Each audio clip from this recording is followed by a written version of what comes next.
let's go ahead and shoot some gallery items in while we're waiting for Steve to log on. And we'll show some gallery, and we'll go from there. We'll just play it by ear for the moment since he ain't on yet. Okay, I'll just do the first 6 before Matt got here, and I'll let him take over then, right? Okay. Sounds good. First one's Dale Slaughter. Okie dokie. I hope you can see these. I made a couple of small boxes this week. Oh, cool. Nice. There's one. Nice. Vaulted maple. Yeah. I got the lids nice this time. There's the first one. And the grain lines up nicely. Yes, it does. Very Cool. nice. Yep. There's the other one. I think that one's maple also. It's a little smaller than the other one. Yeah. Nice boxes. It's really nice how the grain matches. Nice work. Yeah. Thank you. Very nice. And then I tried making it one of those for needles or whatever. Cigars or it's not the greatest because if you don't put it together right, crooked. That's how mine turned out. Yeah, I totally been there, Dale. Yep. Yeah. Yep. But that's my first attempt at that, so I'll get better. Pay extra for those. Yeah. That's what I accomplished this week. Yeah, those are a special order. It was Dale and freezing up. Nice. Yeah, Very nice. He's froze. Yeah, All right, who we got next, Brenda? Me? I'm going next. All right. I made another mirror. That's nice. Very Nice good. mirror. Very And this good. one actually, can you see that? I engraved Ohio State in it. Okay. Oh, There you go. cool. This I made it kind of simple because I wanted this one to be more of a prototype. Are you sending Wasn't that sure to how me? it was going to fit together. Are you Oh, gonna it send that looks to me? nice for a prototype. Yeah. Very nice. Am I going to send it where? Very Maybe. nice. Where? No, I sent a picture to my brother-in-law or my brother. He said, it looks like a bunch of hot dogs. I told him to shut up. I was Well, going to tell say, you why'd what. you have to ruin it with Ohio State logo? Yeah, I couldn't agree more. Yeah. You don't want to be putting burnt orange on there, that's for sure. It sells. No, okay? no, I was thinking more like maize and blue. Yeah. Oh, I just threw up a little bit in my mouth. Oh. Let's go to Dave Kingsley. I'm Where's he here. at? Dave. I'm here. Dave. Yep, that's me. No, Dave. I got you. him. Ah, there we go. There he is. Well, every year, when they ordain new pastors on my church district, I make little communion sets for them to use for visitation. And each one, like this one's ash, that last one was cherry, this one's oak, Nice. and this one's whatever. Oak. And I got some of the plates done. Nice. And this one came out really nice until Oh my. the next day. So I figured it was good practice. But at least I accomplished something today, this There week. you go. They look good. They look really good. Thank you. Nice. They look nice. I'm trying to encourage them to take them when they go into a hospital or something, instead of giving them a little plastic bottle cap or whatever, you know, a paper plate, to have something nice, sort of special. There you Cool. go. Pretty. They're Cool pretty. idea. Yes, Cool. very nice, Dave. Oh, thank you. Nice. And it's snowing here, if that helps anybody. It's been raining all day, but it turned to snow in the last hour. Y'all can have that white stuff. Better Well, down there than up here. Well, there's so much water on the ground at 40 degrees. It's not going to stick, but still, it's a little bit of a bummer. Yeah, well, you're in the snow belt, aren't you, Dave? Actually, no. Well, sort of, but I'm up over the ridge from the lake. So, as far as Mayville gets really dumped on, but we're about another 20 miles beyond that. So we get snow, but not nearly as bad as along the lake. All right. Great stuff, Dave. Brenda, who we Thank you. got next? Ron Vincent. Well, and I'm Ron here Vincent. playing got around with 2x4s. Oh, Cool. Nice. I taped Ooh. 2 2x4s together and then turned it and then split it. Right, right. That's Cool. pretty. It's Cool. a nice idea. Yeah. That's cool. That's Nice really wall All hanger. black leather dye, and then I use some gilding wax. This has got blue and silver on it. Mm-hmm. That's pretty. And then Very cool. Wow. segmented bowl. And I'm not sure how the colors show up. This is actually purple. It's natural on the inside, so you can see the segments. But it's purple and black. Cool. looks good. Hmm. And this one here is black with blue on it. And again, Yeah, I it's can see the segmented. blue. It's I can natural. see the blue on that one. Nice. Yeah, you can definitely see the blue. The stuff Yeah. is so hard to get thin. Mm-hmm. But that's what I've been doing this week. Very nice. Nice. Great. Love it. Nice Very work. We got Very good. next. Howard King. Who? Howard King. Howie. Roll Tide. Howard. Let's. I got him. Hey, Howie. There he is. Mute. You're muted. You're doing Hello? the pantomime. Hello, can There you hear me? are. We got you. Hey. Yeah, we go. got you. I got a Oh, little, wow. That's a tiny little thing. little salad bowl. There you Little go. salad bowl. It's Mm-mm. ambrosia, chocolate ambrosia maple, and That's gorgeous. Beautiful. Now, is that Wow. your ice cream bowl or your popcorn bowl? well, it's too small for that ice cream. I need a bigger one for Good answer. popcorn. I Good answer. love popcorn too much, I guess. That's But pretty. anyway, it's about 7 inches high and about 15 inches across. So Beautiful.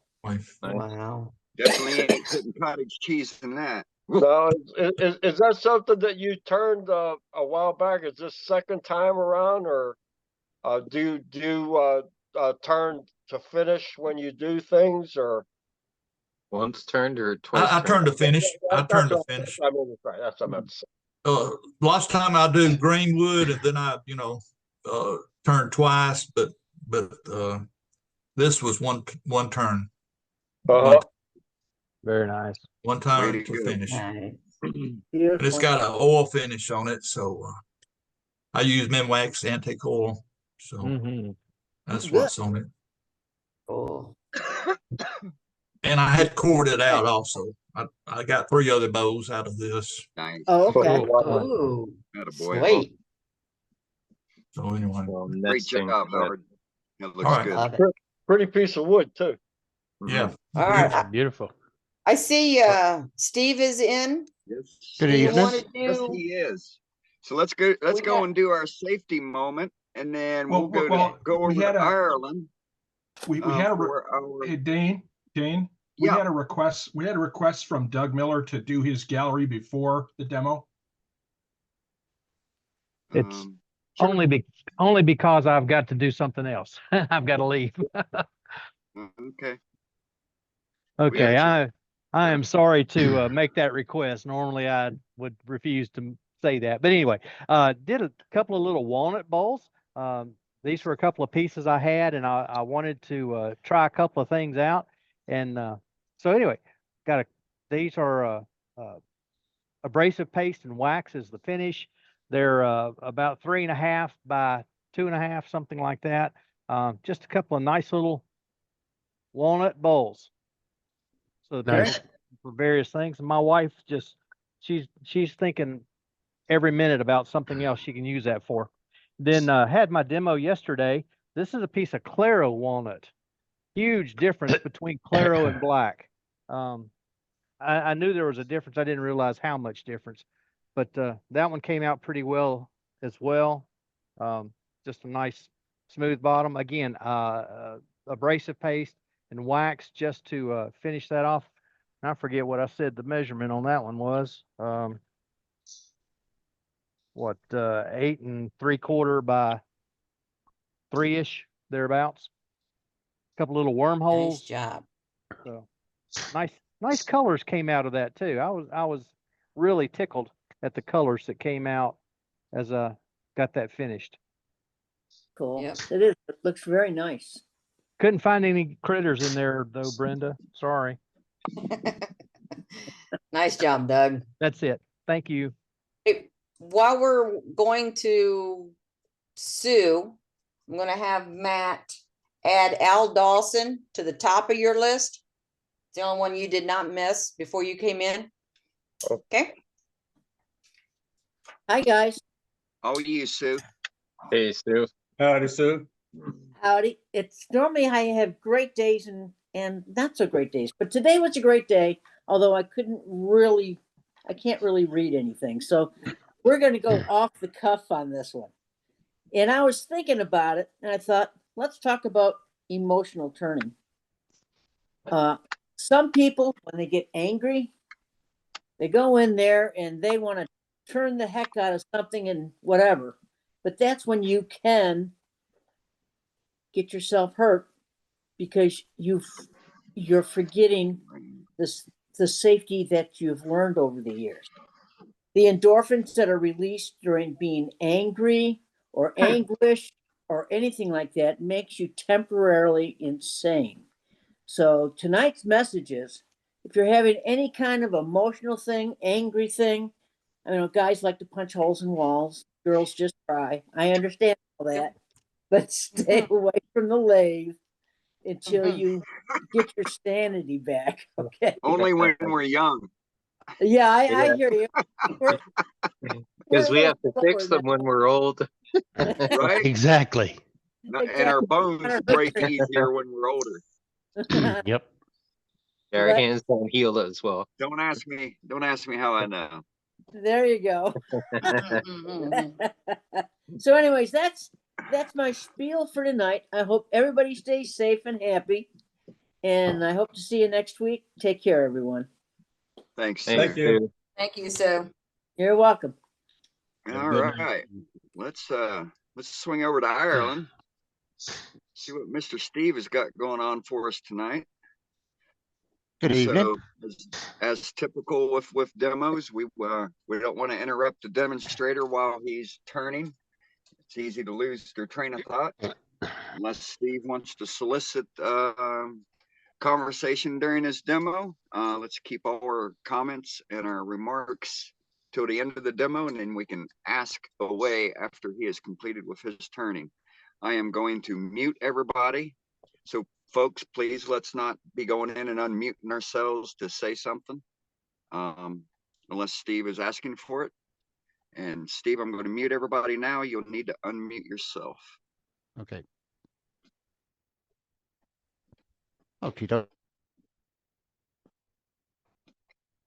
All right, you muted. You gotta unmute yourself. I did some premature unmuting. There you go. Thanks. Welcome, Steve. Thank you very much for having me again. You almost didn't have me now. I had it in my head that our time was 1 o'clock start, and it was only because a friend said, why aren't you in there yet? That I jumped in. I would have joined at 1 o'clock my time because our clocks jump forward. So I assumed that your time hadn't changed yet. So I don't know what. We'd already changed time, but I thought you'd already that out changed this morning. I thought we worked that out this morning. Probably 3 weeks ago. I'm stupid. So it's all good.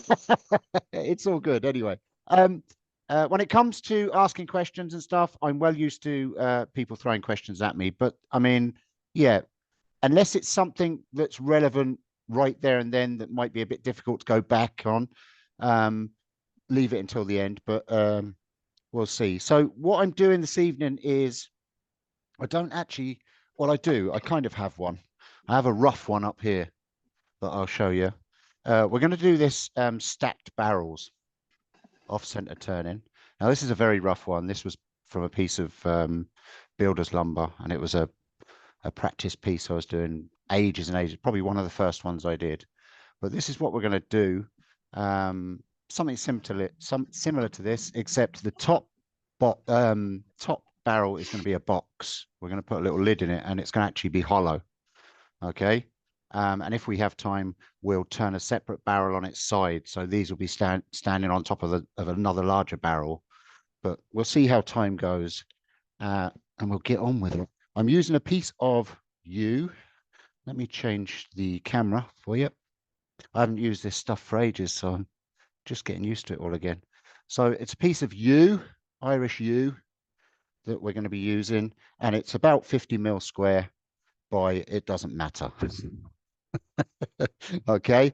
But just for argument's sake, this one it's about 200 mil long, which is what's that, about 400 about 8 inches, is it? I think, I don't know, it doesn't matter anyway. And I'm going to start off by rounding it off from the centers, and we're just going to get a round cylinder to start with.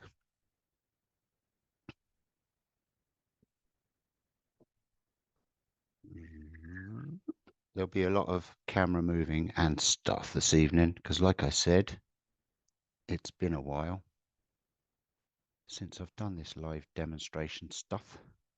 All right. Dane, you can hear and see me all right, yeah? Just want to check because I did have to set all this up for the first Yes, time. sir. It looks great, Steve. Excellent. Okay, brilliant. We'll crack on then. Just going to use my spindle roughing gouge. It's a 1-inch spindle roughing gouge.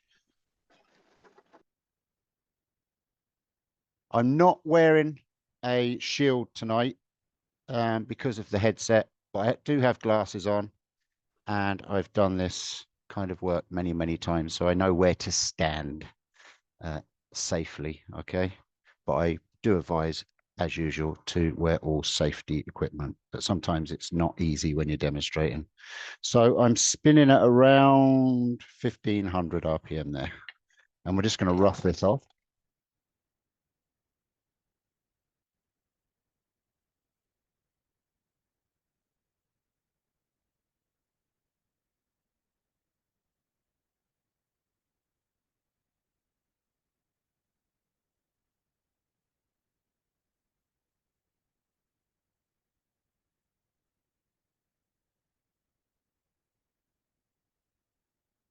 Bring the speed up a bit now that we're a little bit rounder. Always have about a finger thickness from your workpiece with the tool rest.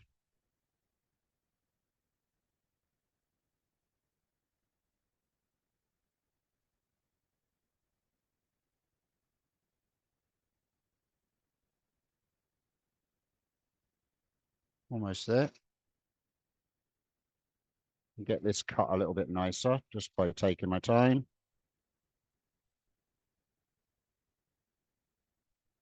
And then I'm just going to angle my tool a little bit, and we'll get a shine on it then, so we get a really nice cut.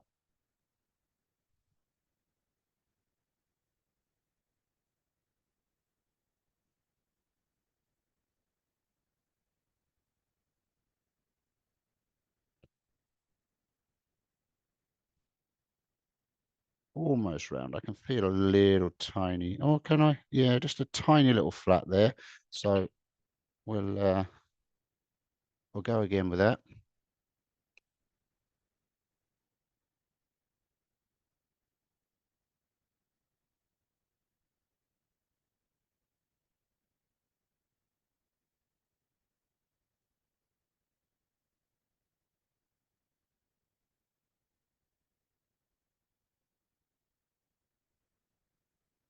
There we go. Now we're good.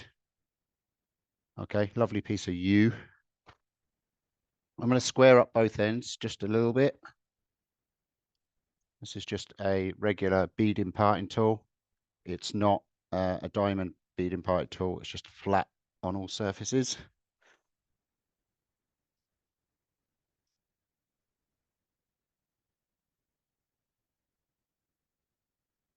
And just take that down to as small as I can go without hitting.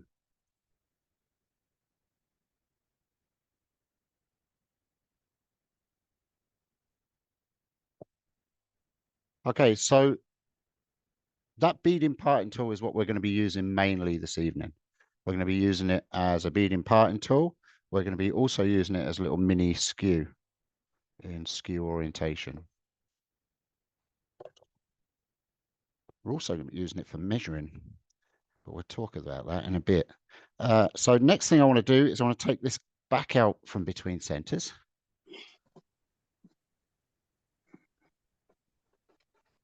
And I want to mark where my first barrel goes. Okay, now I'm offsetting my first barrel. I want my barrel to be about 30 millimeters round at its widest point. That again will make sense as we make the barrel. So what I want to do is I want to orientate my calipers where the largest part is going to be. And obviously, because half of 30 is 15, we're going to mark roughly a mark just here as a center. Okay, like I say, only has to be roughly. Now, I will say that you don't have to be experienced in multi-axis turning to do this. It's actually, as multi-axis turning goes, this is quite an easy project, we'll say. All right, and then roughly, we're going to bring a pencil line across where we just marked that one. And we're going to do the same again, because we can see that that's there. We're going to go about that far. We're going to do the same there. It works out right on the edge of this one as well. All right, and that's going to be our centers for what we're about to do. All right, so that's where I'm going to pop it next on the lathe. Now, because I've got the piece that I've just squared up, we will have to kind of squish it a little bit, but we'll not worry about that.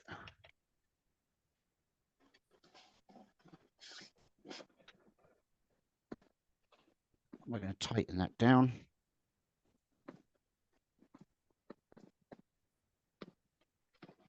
And now we're offset by 15 mil. When you think about it, we're going to get our tool rest set so we're parallel to the piece. And if Barbara Dill was to be explaining this, this would be a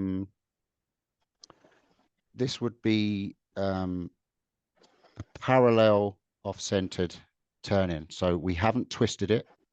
We're just going straight between centers and we've just offset it slightly. Okay.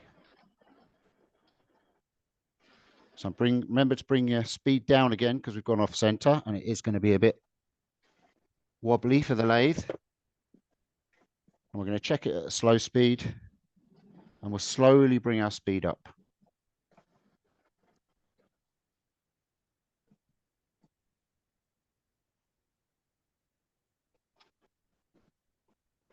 And I'm turning at about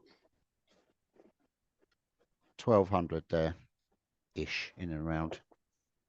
Again, I'm going to take my bead imparting tool. Let me bring this over here for you so you can see what I'm doing right there. Okay, and we're going to, you can probably just about see the solid wood there. If I maybe shine my light on it, you can see a spindle of solid wood right through the center there, and that's what we want to turn down to.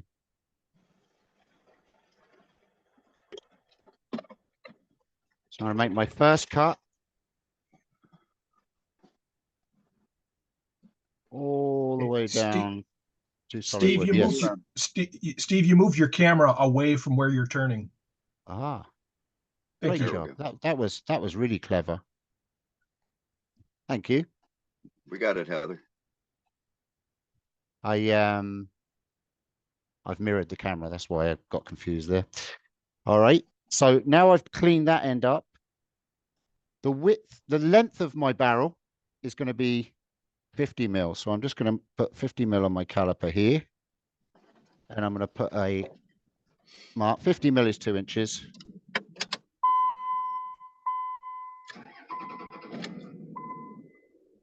And Dane's going for a drive.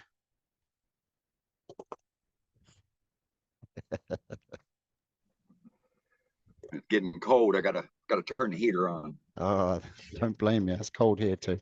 Okay, so we're going to go about 50 mil in length. And again, we're going to come down to solid wood again. Just there. And then we're going to clean up in between that. And we can use our roughing tool, spindle roughing gouge for that. Now that we've got our widths. And you can just take all that stuff away by using the edge of your gouge. You can come in like that, but what happens is your wings can get caught on the side. So you're better off just turning 90 degrees and just using one wing.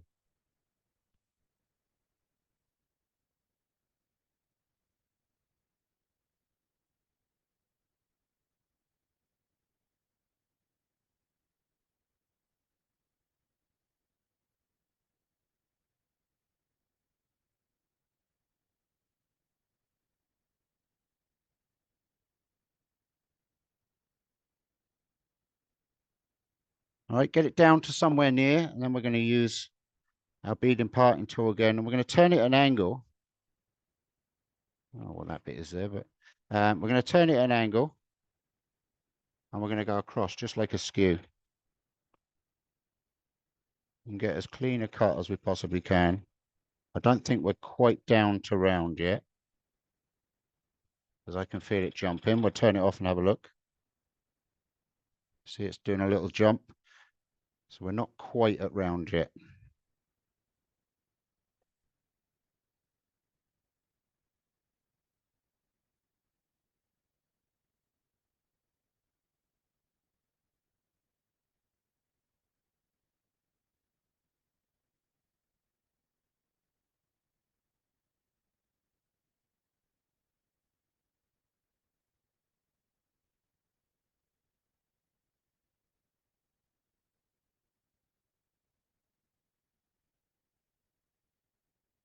You're not quite there. I only want really the middle to be the width I need it, because we're going to be curving the barrel to make it look barrel shape. Still got quite a bit to go, actually.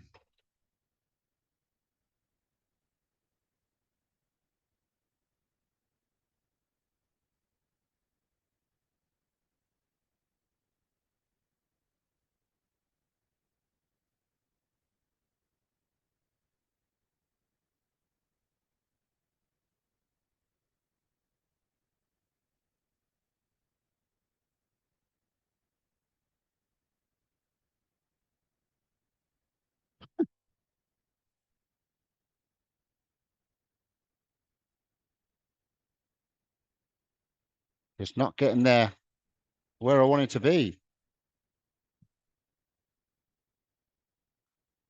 Now we're there. All right, that's good. Okay, so we're just starting to cut into our pencil line here. So we've now got a full cylinder.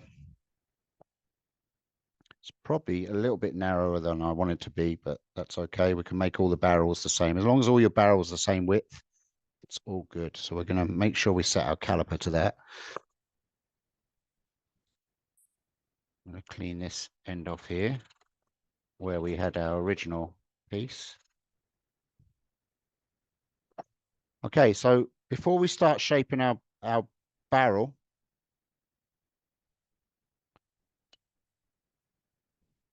we're going to make a spindle this end as well.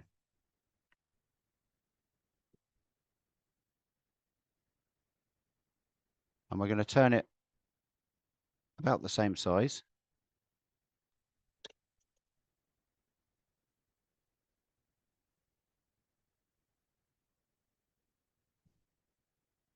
Not as big.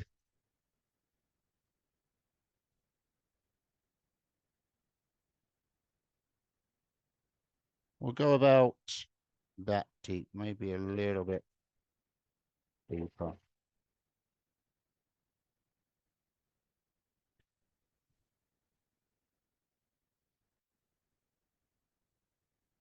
Yeah, a little bit more.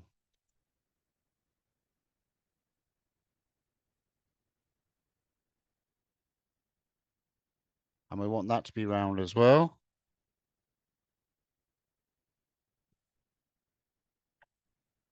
See how much we've got to go, a little bit.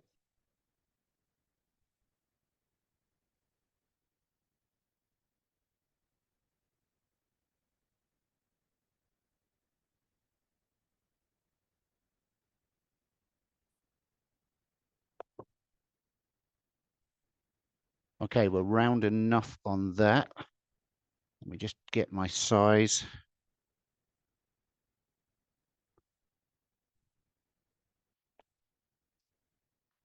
Okay. I'm just going to go over to my bandsaw. I forgot to cut this. I'm just going to cut something and I'll explain to you in a second what it is.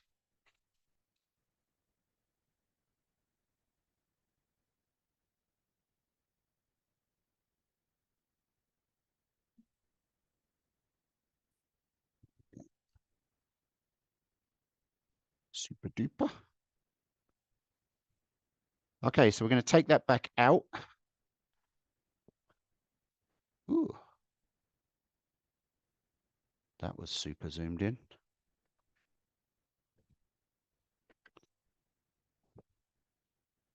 And what I have here is I have some inserts for my chuck. Because I don't have a mini chuck,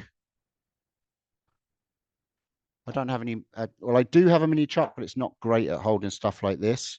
I make inserts like this for going inside my long jaws. It goes in, finishes flush on the front of my long jaws. And there is a slot cut in the side. I've got two sizes on there. So there's two different sizes each end. I've got others as well. Got another one here. This is the same, and that's got two other different sizes. And you just cut a slot so that when you squeeze it up, it grips. And it doesn't need to be a massive slot. I mean, you can cut that slot a bit bigger, but I think that will do for what we want this evening. So we're just going to slide that in there. And we're going to knock out our drive center.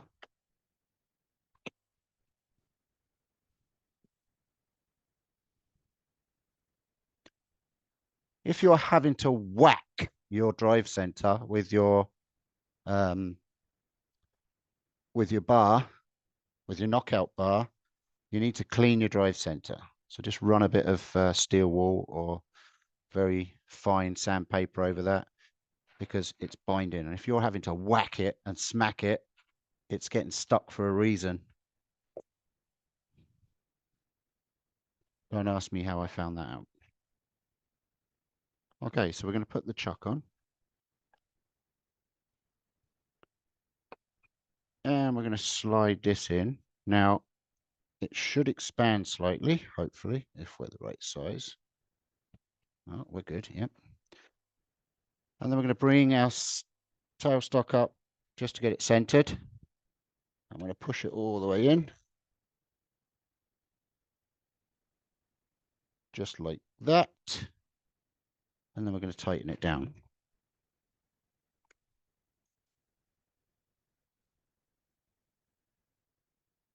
And you should see this slot here closing up. It's closed a little bit.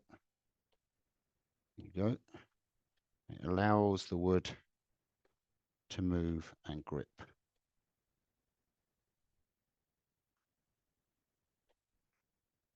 we go. So now this is in line with this. Show you on the overhead. Let me move you in a bit, and then I can show you.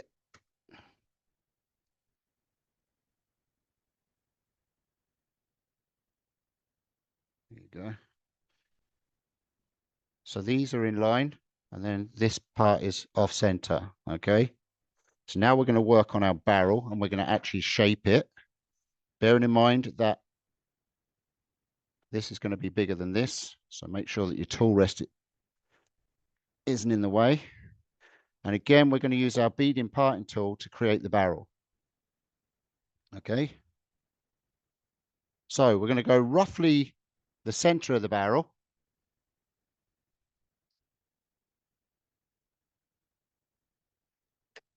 A lot of camera mess in here. Sorry.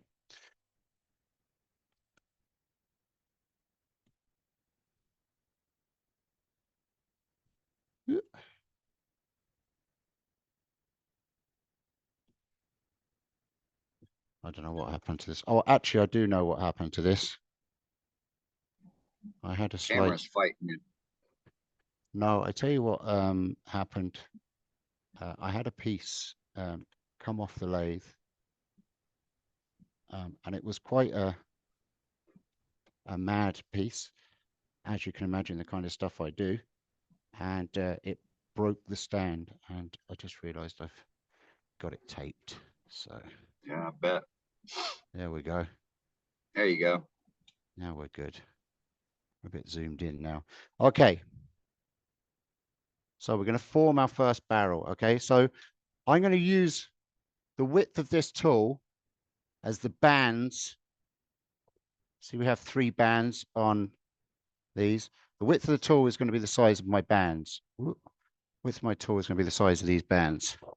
So I'm going to come roughly where the middle is, and I'm going to twist the tool slightly, put 1 mark there, 1 mark there, and then I'm going to go to the end, and I'm going to twist backwards to give my outside mark. I'm going to come in here, and I'm going to twist to give my inside mark. So now I have my three bands marked, okay? And I'm just going to go in very slightly on each side of the middle one.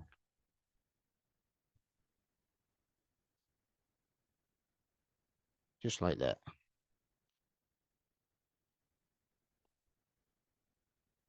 And just have the band showing, okay? And then on the bottom one, I can come over here and show you. I'm going to go in a bit deeper. And then I'm going to curve all this, and I'm using my beading parting tool as a little mini skew.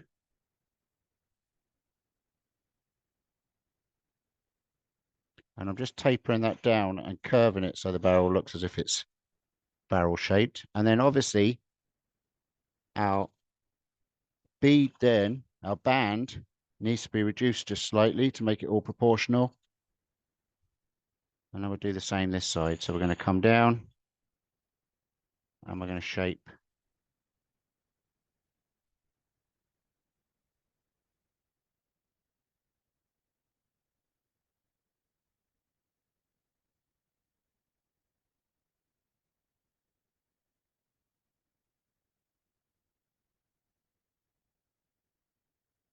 Just like that. And then bring this one down.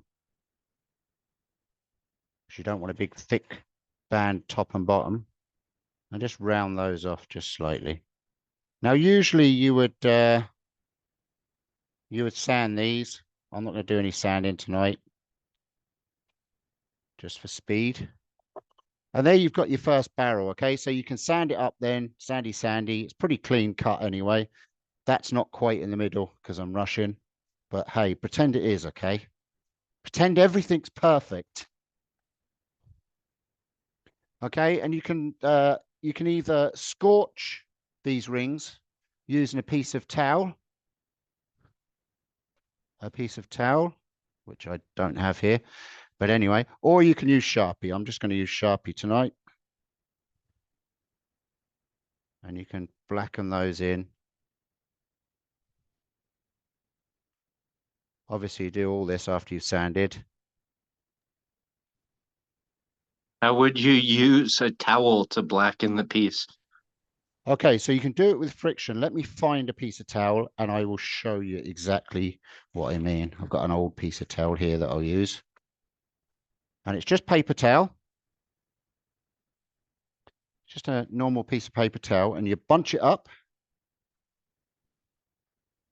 And I'm just going to scorch the center of here because obviously I've burnt this. Actually, do you know what I'll do?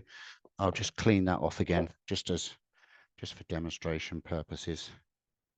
We'll just clean the middle one off just slightly. There you go.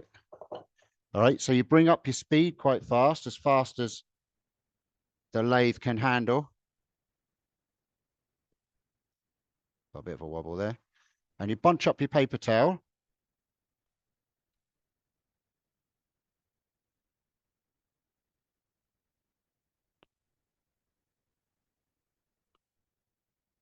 And you just hold the paper towel on it until it starts burning. Probably need a bit more speed.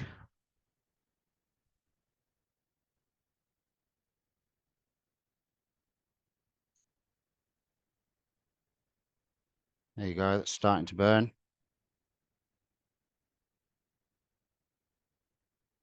There you go. So you can see it's gone. I could hold it on and go a bit darker, but it has gone just burnt there. And you just literally just friction burn with your paper towel. You can keep it on and go darker and darker. It's a nice way of there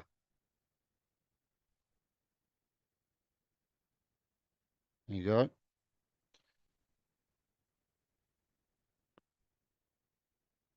There you go. Nice little burn mark each side and then slightly brown in the middle. I hope that showed up on camera anyway. I think it did. So there you go. That's how you can use paper towel to burn it. It actually looks nicer. It looks more like a barrel color with scorching rather than going with black. And someone said in the chat there, it just popped up there that Formica works. Formica works okay, but you can get lines with it if you're doing kind of detail stuff like that. Whereas with the towel, it's all proportional and flat. It's nice. And you can use a piece of ply. You can use all sorts of different ways of doing it. Okay, so now we're going to pull out our towel stock.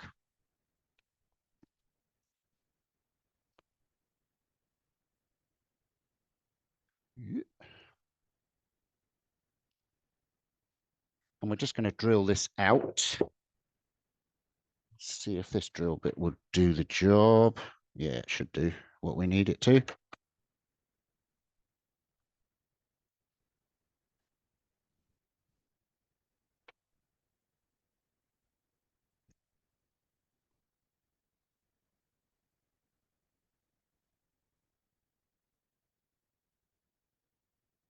Now remember, don't have your lathe going too fast for drilling.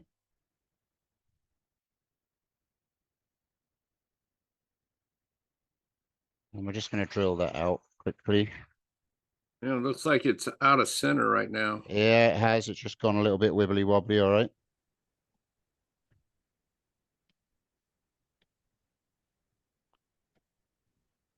That's because I was lazy and I didn't clean up the end and I had the bit here and it grabbed it. It should look.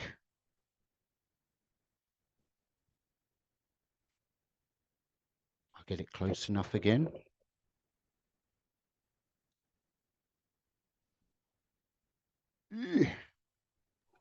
Well, you got it out of the way early in the demo, Steve. I should look at it. It's a lie if it doesn't go wrong. Right? It's not Disney here. Oh, I didn't move my tool rest. Oh, lol.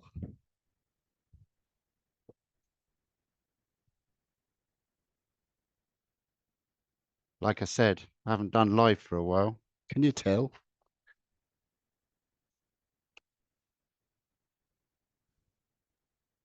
Well, we can get you scheduled more regularly. Hey, I don't mind that. I need the practice. Okay, right on. Second that. Yeah, we'll work on it, Steve. I appreciate it. There we go. That should be more centered now. And like I say, near enough's good enough for tonight. As long as you've got the theory, we should be good. I'm going to clean this off, hopefully. No, I'm not. Nope.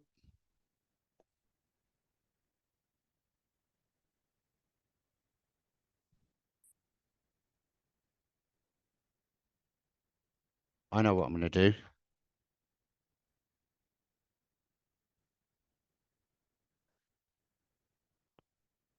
Here's one I prepared earlier. A Boy Scout always comes. You're blue petering us. A Boy Scout always comes prepared. Attaboy. All right, so we're basically at the point we were going to be at. This one is drilled. I could have spent all night trying to reset that, and we all know what would have happened. It wouldn't have worked for me. Correct. So anyway, so this is a piece of cedar that we've got in here now. The U has just magically turned into cedar. All right, we haven't got any scorch marks on this one. It's not going to get any. And we are hollow in that. So I've drilled that out and I've cleaned it, okay? So the next stage we're going to go at is we're going to do our second barrel. And we want to offset our second barrel, and we want it to skip over halfway underneath this one. So we're going kind of like this. Okay. Now, when you're working this out, you have to be very careful because you can go too small and end up with your next barrel being tiny and it just doesn't look right. No, I haven't got an example of that.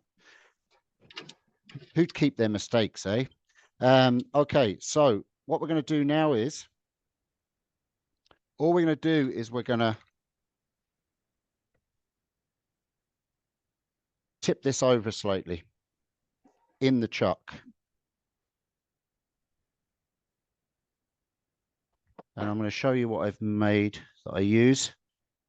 I have a normal drive center, and normally there's a pin in the center of this and you knock it out. And this is just a piece of African blackwood that I've made, and I've just made a plug with a flat front on it. And that is going to be used just for support, for pushing this against the center. So I knocked the little pin out and I made a little blackwood plug that pulls in and out of there. And what that does is it stops from damaging the top rim of the barrel, but also keeps it pushed where you want it to go. So we're going to just tip it over slightly. Let me undo this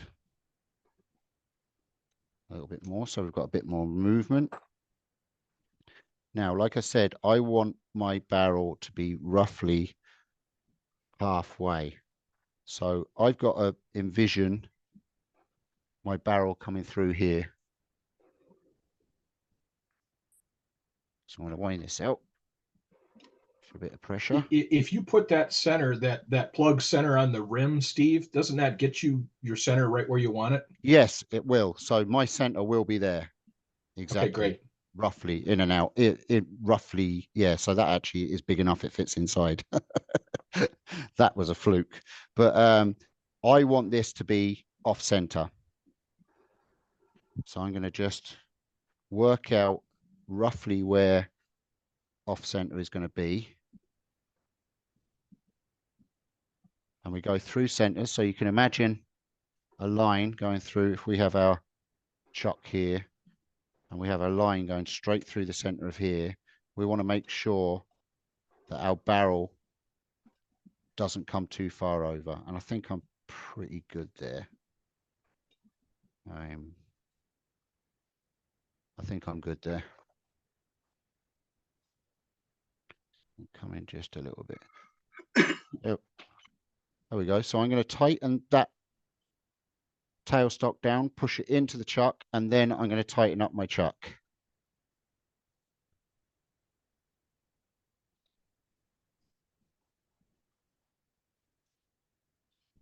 we go.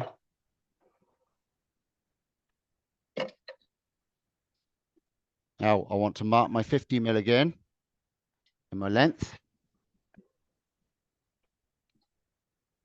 The length of my barrel.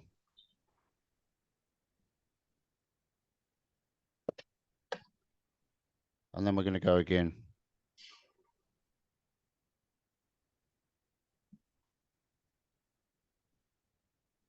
And we're going to start at the bottom of the last barrel to start with. And we're going to come back about 1/4 inch, 5 mil-ish down from that barrel. And we're going to start cutting and just stop there. Because now we can adjust it if we think it's not going to be quite right. We can see where our centers are coming. I think I'm probably going to be okay. So I'm going to keep going with that one. Again, go a little bit more just to see where I am. Still good. I want to get down to solid wood. Now I'm to solid wood already, and I've got way more than 30 mil. So I know I'm going to be good there. So what I can do now is I can bring that whole 50 mil, 2 inches that I've marked all the way down to solid.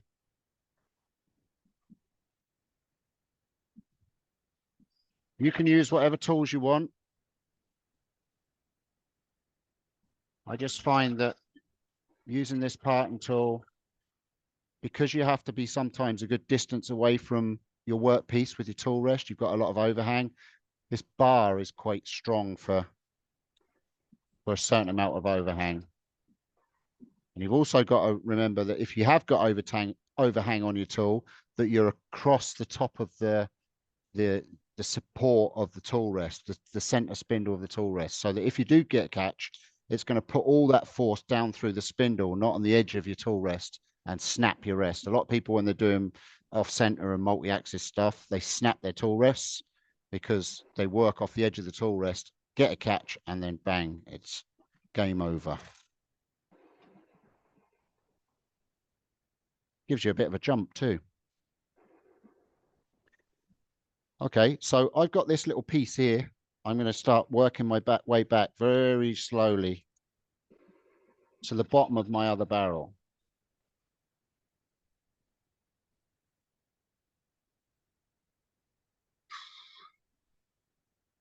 I'm going to stop there, and I'm going to come and I'm going to start bringing this down to the width that I want.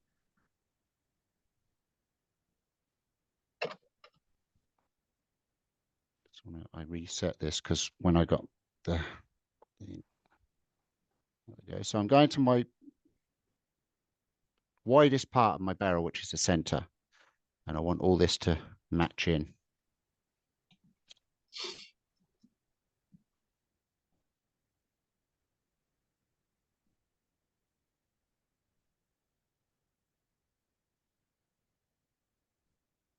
Bit more speed. Speed is your friend when you're doing off center and multi-axis. Safe speed, I should say. The faster it's going, the better your cut's going to be through the air. Now, we're not cutting air anymore here. I understand that. We're through to solid wood already.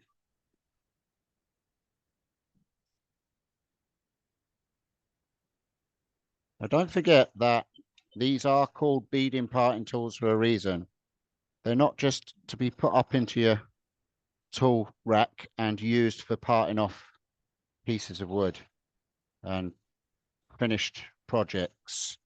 And they're not just for creating tenons. You can use them for so much more. They're a universal tool, no more than my 1/4 inch skew that I showed you when I was doing the cubes inside a cube, which I think everybody in Worldwide Woodturn has got now, because I think they bought out Amazon in steel and made their own. I'm going to call that the signature Stevie skew.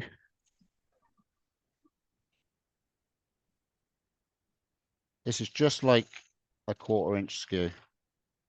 You can turn it to the side You can get a real nice finish. Just like that. There you go, got a nice shine. There's a nice bit of curl in this maple cedar. All right, so you can see that I'm at the bottom of my barrel here. I've just reached the bottom of my barrel, but I've still got some wood here. That makes sense because we've gone slightly off angle, but that's all right. We'll just break that off with our thumbs because we've turned it small enough. Okay, and what you can do is you can come in there with a little bit of sandpaper and you can just clean that up.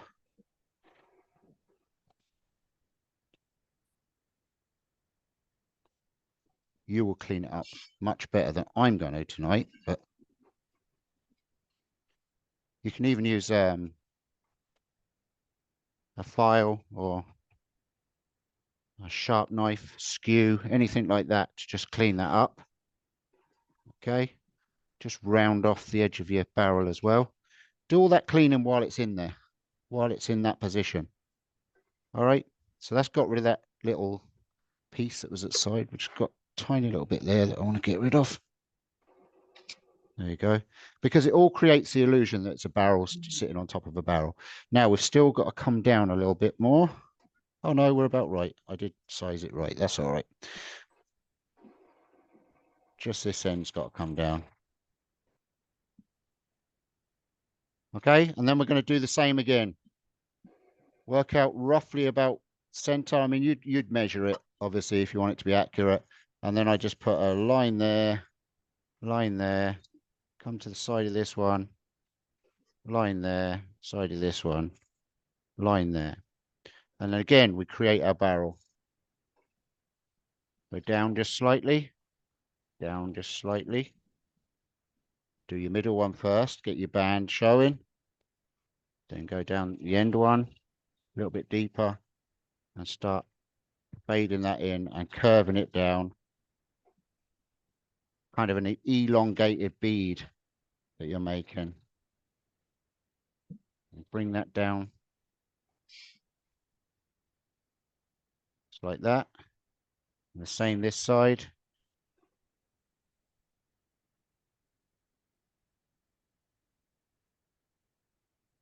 Don't need any fancy tools, just use your parting tool.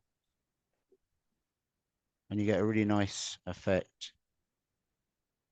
And then bring our end pieces down so that they're not big, clumpy rings.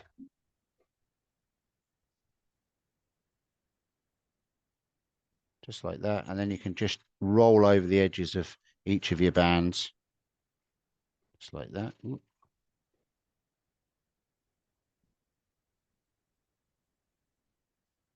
There we go.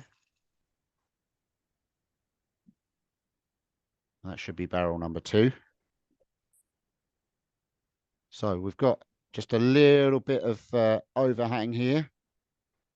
So I didn't quite go far over. So I'm just going to find that overhang and clip it off.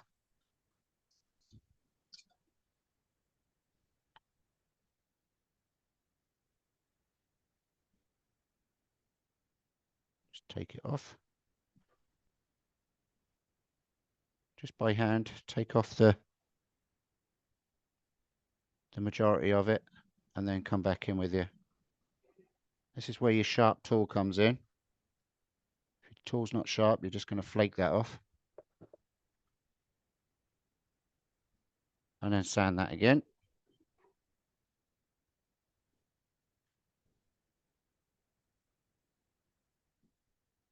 Now, what will happen sometimes is it'll be the right size where the barrel is, and it'll be slightly wider because you're off-centered. But what you just do is you can come in and you can just sand that down. I don't know if I've got my raspy file there just quickly. Probably not. I won't waste too much time doing that. But no, I won't bother doing that. But anyway, you can just take a file and you can just bring the top of that barrel at that edge just down, just very, very slightly. I mean, to be honest with you, you could probably leave it. It doesn't look that terrible. All right. And again, you color your bands and then you're going to move on. Now this one, we're going to go a little bit more extreme. And I'm going to take it out of the chuck.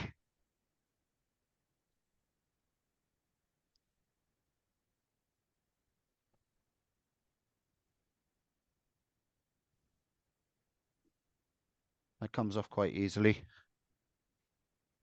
Very handy way of reducing your chuck if you haven't got a small chuck. And you can go all the way down to like a tiny little hole. This is actually how a lot of the Chinese and Japanese turners use turn their spindles, is they don't actually have chucks. They just have a block of wood or some kind of timber stuck on the drive center. They drill a hole and then they make a tenon and they just hammer it in tight. And that's literally all they do with all their pieces.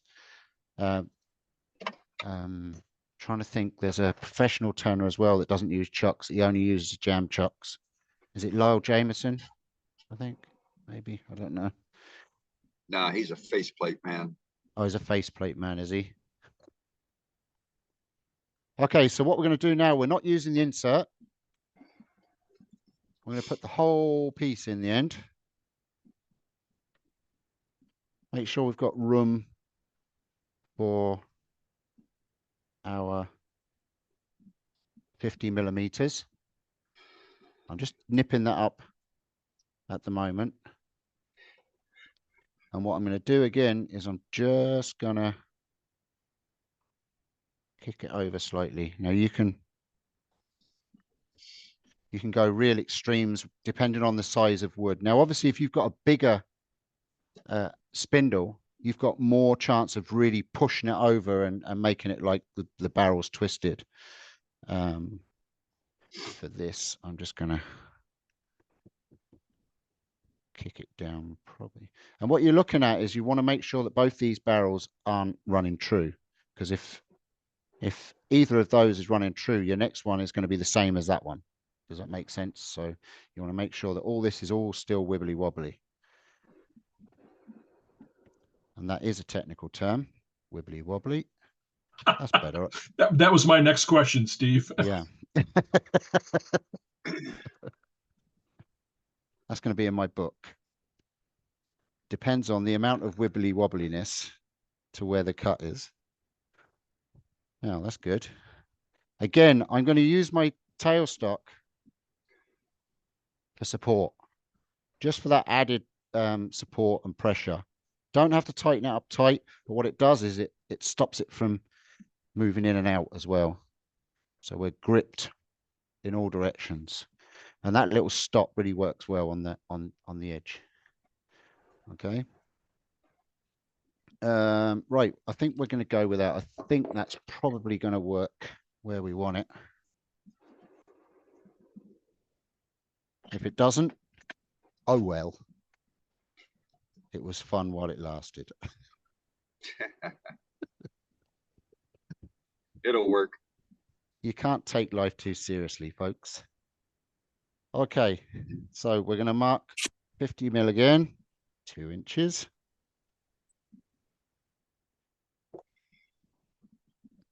Yeah, who says a speed square can't be used in turning? Yep, exactly. Especially when all your tape measures are on your son-in-law's new house build, along with half my other tools and drill bits and everything that he's borrowed. Okay, so we're going to turn our volume speed down as much as we can, and we're just going to bring the speed up again. This is where the wood starts dancing on the camera. Yeah, it looks good.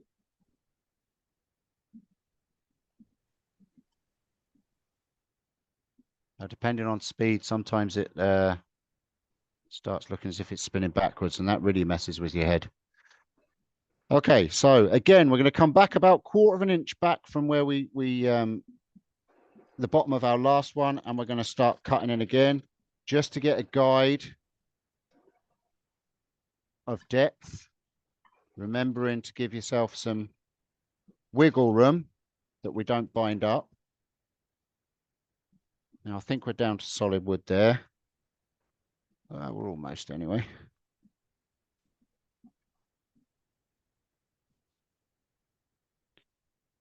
That's definitely solid wood. So we're definitely going to be good for the width of our barrel. So again, we're going to turn down our spindle.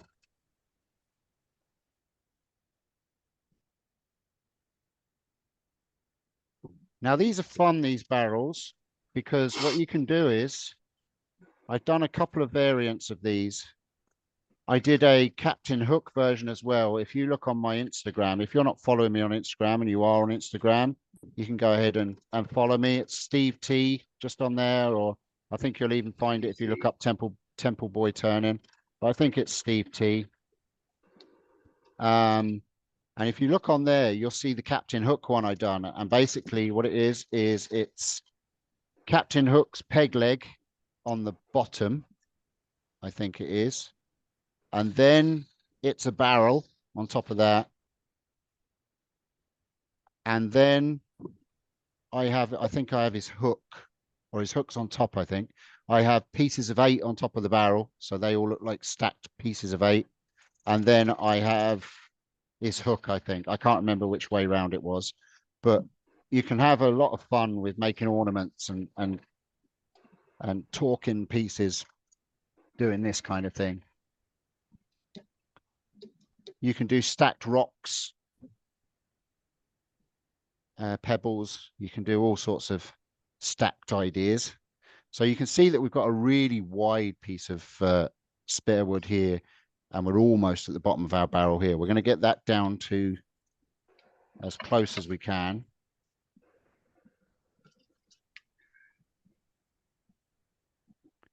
Nothing wrong with stopping and starting and making sure that you're not making any mistakes. If you do have trouble seeing the wood when it's spinning, you can highlight it with Sharpie. So you can, all this waste wood, you can get your Sharpie. And I'll just put that drill bit over there. I'll catch that later. So you can color in all your waste wood with a bit of with a Sharpie. Sometimes I was wondering when you were going to break that out. So if you do struggle to see your edges, you can do that. And when it's on, it will give you a nice black line to follow. Now I've only got to take a tiny little bit more off this edge. Just like that. And again, we're pretty much to the bottom of our barrel. We're probably going to have to do a little bit of filing, or I might just use my sharp skew. We're going to get this one down to thickness first before we start messing with that kind of stuff.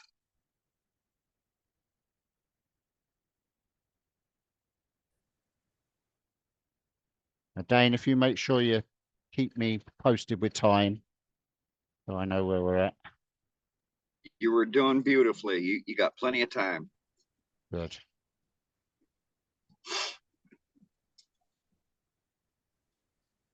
Bring the speed up a little bit now that we've got that round, and we haven't got as much rogue wood, as I call it.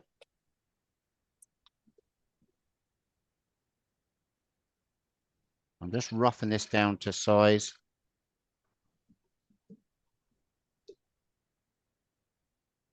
All right, pretty much there now.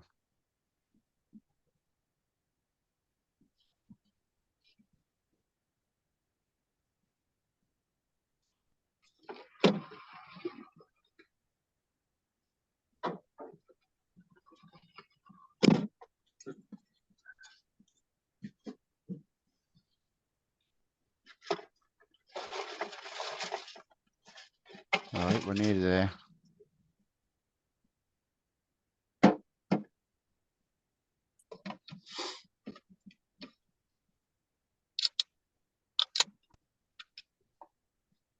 Okay, that'll do us. A nice cleaning cut on this.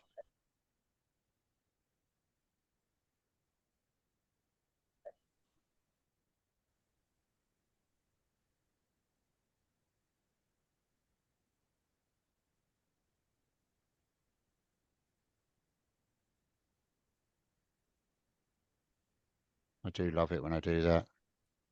Now, that's a nice finished cut. Can you see the curls in that on the camera? I don't think you can, but it's very pretty. Yeah, we wood. see it. We see them. We see them. That Yeah. that looks great. Okay, so we're at width there, and you can see that we've got some leftover wood here. So I'm just going to have one last, I'm sure my file was here. Don't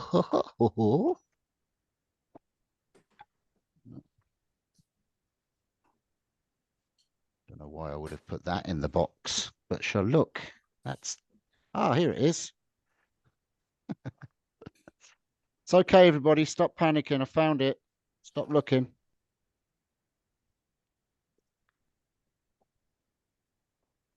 So this is just a rough file, rasp that I use for this kind of stuff. It takes wood away quite fast.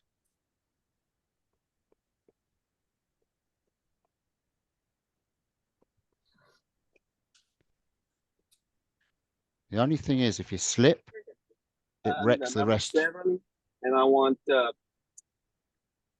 see. I'll have a cheeseburger.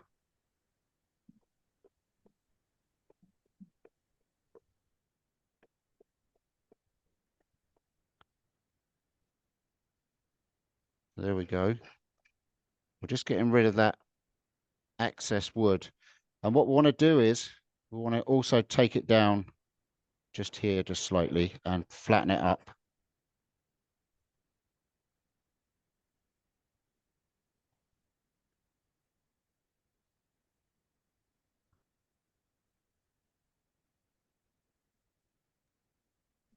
Just like that.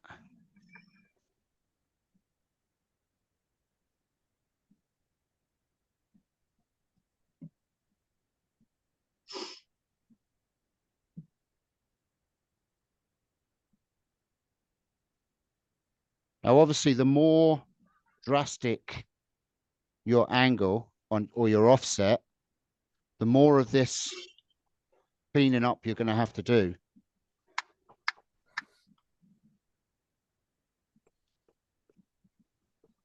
And all you do then is you need to just blend it in to match each barrel, which can be a bit tricky sometimes, but with a little bit of patience, you can really work it out. There we go. Just get that piece there.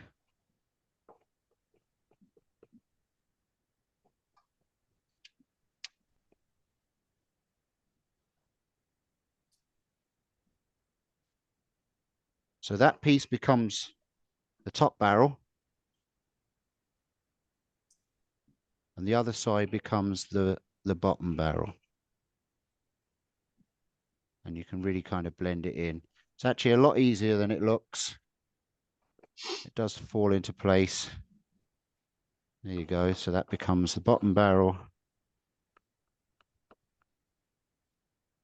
I don't know if that's showing up on camera now, but you can just see that it's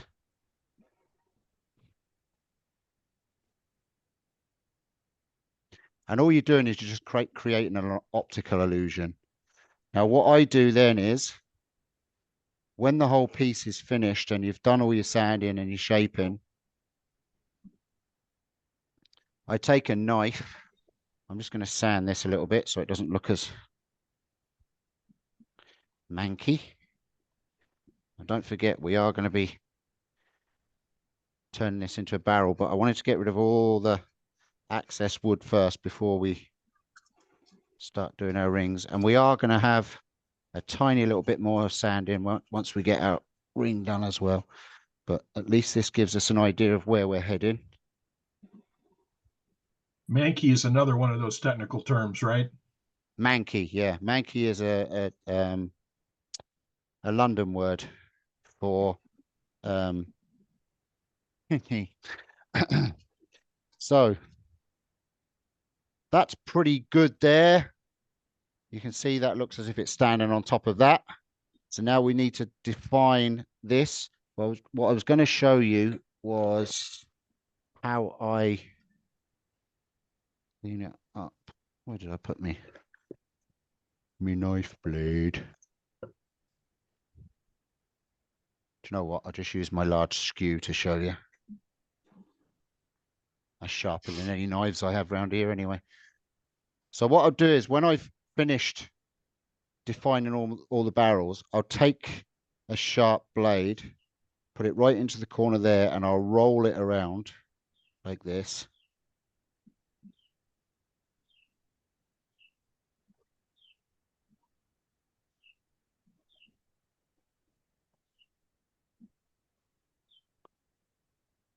And that gives the optical illusion that there is actually that the barrels are two separate pieces. It doesn't just look like wood. I'm not sure if the camera, let me see if this one will zoom in.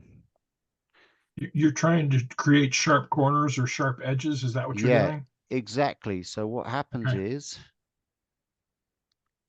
it defines the two. Let me see if I can zoom Yeah, it gives in. it a little shadow line between the two to make them look separate. Exactly. You can describe it better than I can. So there you go.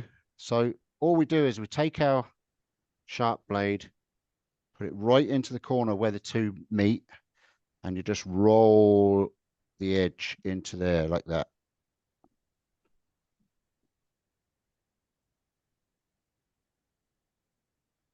And it makes them look crisp and new. And then you just roll in your sandpaper then and just clean it all up then. All right, but that it gives it an optical illusion that they are individual barrels rather than all one piece of wood. Okay, so now we're going to form this barrel here. Finish that one off. Again, start in the middle. Oh, wrong camera. Start in the middle, mark our middle band. Mark one end band here. Mark one end band here. Excuse me, I'm going to cough.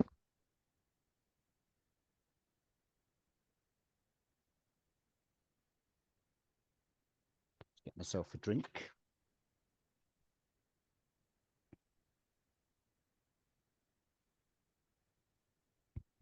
That's better. Okay. So start in the middle. Form our middle bead.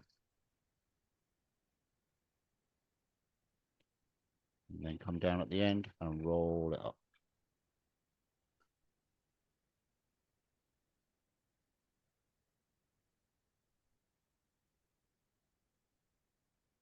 Now, there's nothing to say that you have to make all your barrels the same size either.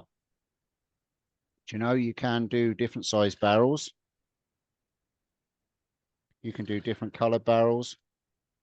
If you've got pyrography machine, you can put the labels on the barrels. It kind of looks cool if you put whiskey, if you write whiskey or rum or whatever onto the barrels, it kind of looks cool. You can put as much detail on these things as you want. And they really are a talking point. I've got a couple of these in my house. And if new people come and visit, they always say, oh, they're cool. How did you do those?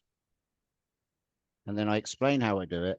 And they just look at me with that blank look on their face, as if to say, what are you talking about?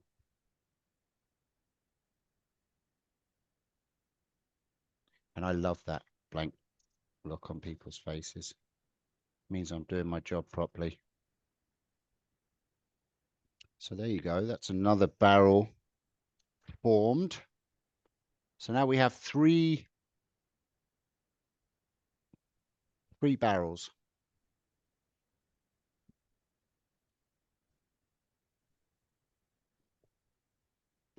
Just going to define that one with my edge, the way we did the last two. Won't spend too much time doing it.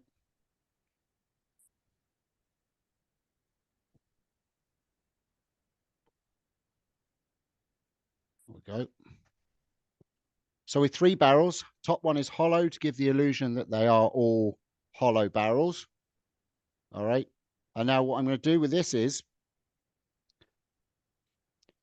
our straight barrel we're going to go with. So I'm going to form a pin or a really small tenon on the bottom of the set, because that's what's going to be used to go into our larger barrel at the bottom.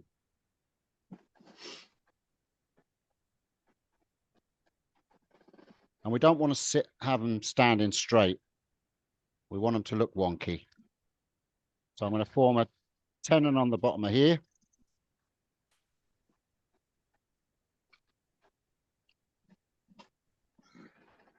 Only a small one. Now, obviously, you would sand all this, you would color it. Now, I'm going to find a drill bit because I never do this. Find a drill bit that's the right size for my, and then actually size it. Because I always turn these and then it's either just a fraction too small for a drill bit or a fraction too big when I drill the hole. Okay, we'll go with that size.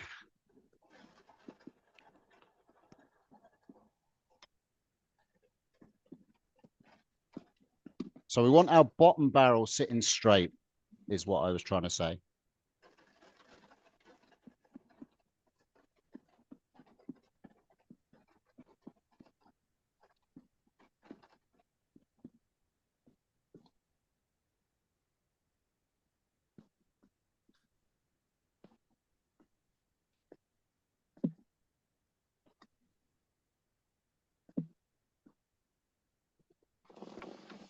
Hey, Dan, we know I can see you. What's going on? He lost his spotlight.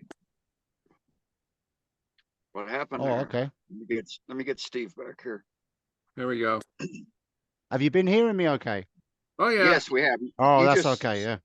He just spotted out because Scott started talking. No, and I saw okay. you first.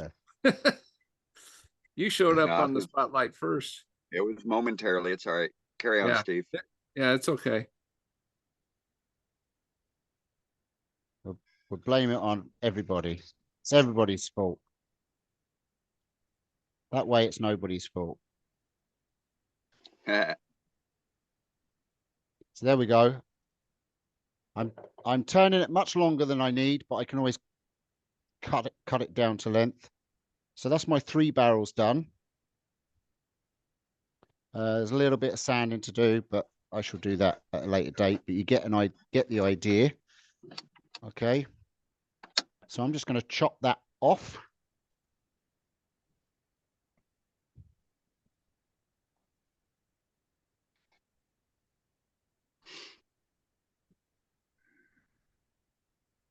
Take the pressure off. It should just, there you go. So there's 3 barrels with our hollow one at the top. Okay. And then we've just made a little nubbity nub on the bottom that is we're going to use to glue into our big barrel. Okay. How are we doing for time? You are perfect. Just carry on. You got it. Great job. All you. That's what I like to hear. Yes, sir. Superdy duper. All right, so I should have a spindle or a block anyway that will be good enough for what we need to do. Let me check the length, make sure we're good. Indeed, yeah, Steve. we're good.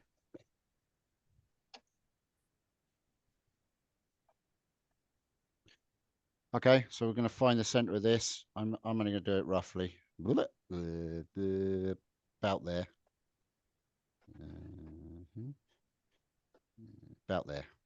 All right, so I've only got just a small block. Don't need the chuck anymore. Can take that away. Chuck that away. Yeah. Yeah.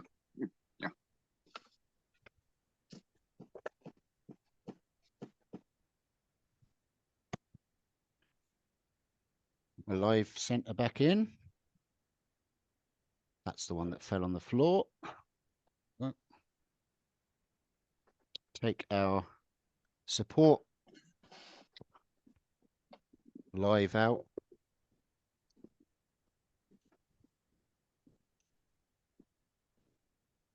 Okay. This should be the easy barrel. He says, famous last words. So it doesn't matter what size this is. It's going to be a bigger barrel, so you can make it any size you want. All that adds to kind of the look of the finished piece. Let me put my smaller rest in there. Actually, it'd be a lot easier.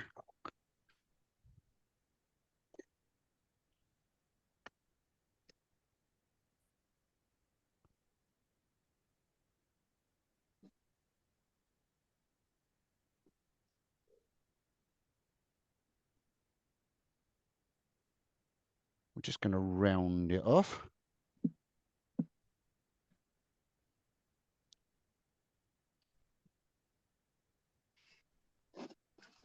Boop.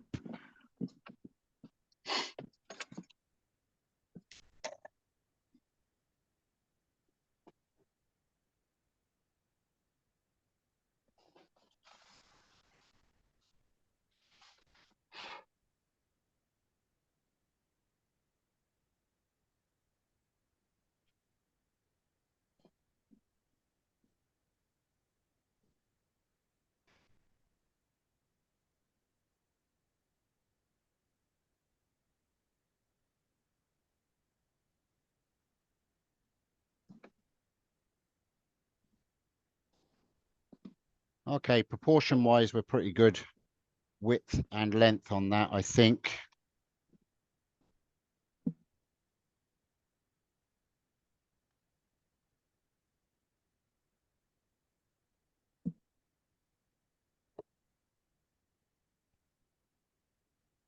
A little bit of breakout on the end, but we're not too worried. We're going to reduce that anyway. We're not actually an equal cylinder there.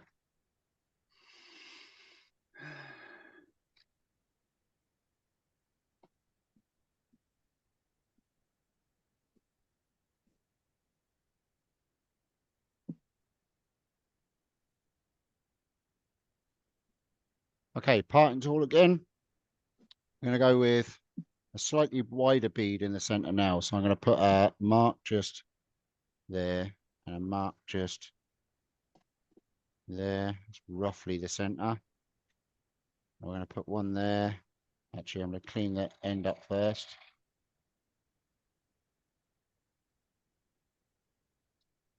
Clean this end up.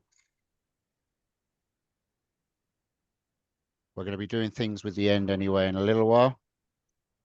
And then we want one there. And one there-ish. Okay, so again, it's the same principle. Form our middle bead. We can go a little bit deeper with this one for effect. And then we're going to just bring our parting tool in just at an angle there and an angle there. And then we can start shaping this.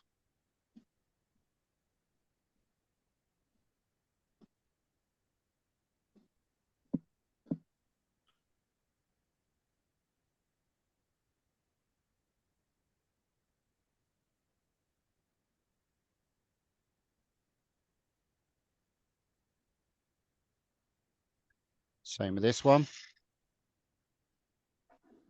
And you can see I'm just using that parting tool just like a skew. But it's actually more like a bidan. I don't know if anybody's used a bidan before. I'm not quite in the middle. Not quite in the middle with my middle ring, but maybe we can just make it a bit smaller and like that. So when you call this a beading tool, you're just rolling that edge around the bead?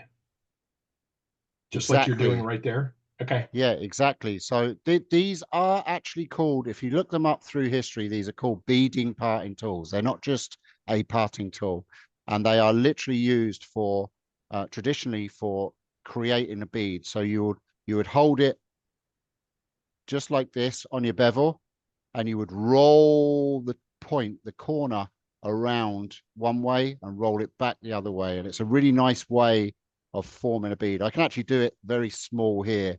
So you'll have your bevel touching and you just bring the tool round like this and tool round like this, and you can form a really nice bead. Thank you, Steve. Okay.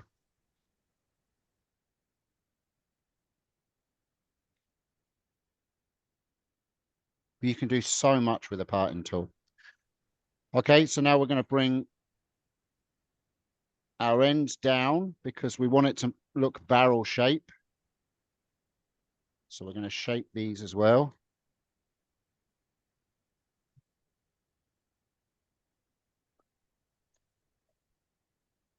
This is where it will start looking like a barrel, not just a symmetrical cylinder.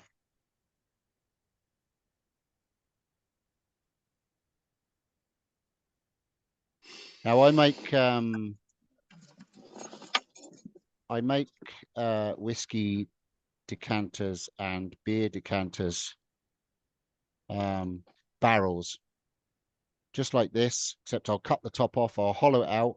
I'll use some sort of plastic device to sleeve the inside, then seal it all up. I'll drill a hole in the top and a hole in the end, and I'll put a plug in the top and a spout in the bottom, fill it with beer, and you can make miniature what we call chug barrels. And what you do is you fill it with, yeah, so you fill it with a full can of beer, and you pull the top cork out and you hold it up, and as soon as you pull that cork away, it lets the air in and allows the beer to flow out. And the challenge is that you drink the whole can and hold the barrel, and that's a dangerous party game, but a fun one. We call So that shotgun here. You hold your yeah. You turn your beer upside down. You take your key and put a hole in the bottom, and then or on the side, you put the hole, and then you put it up, and then you crank the top of it and let it gush down. Yeah, so it's the same principle, except you use these. They're nice. You have like little mini ones that hold a whole can, and we call them chug barrels, and they're just like a nice talking point again. Okay, so we formed our barrel there. Now I'd probably be able to demonstrate the burning a lot easier with the towel on this one because we've got no off center, so we can really bring the speed up. So I'm going to turn the speed up. That's going about 2,100. I'll bring my tool rest up to support my hand. I'm going to bunch up the towel. I'm going to hold it against this, and I'm going to push. There we go.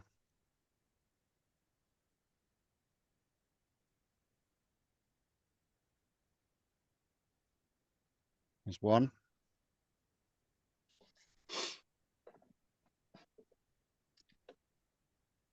And the good thing about using the towel is you can define as well. So I can get that end, I could get that edge done and have it dark. I can ball this up and I could come to this edge and I can have that dark, and then I can just fade the inside then if I wanted to. Do you see? So you can kind of control the burn too.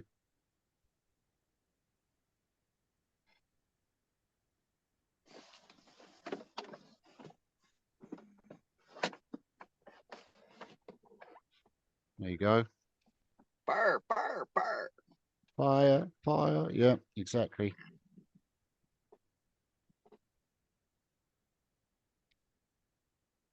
Just want to get that last little bit.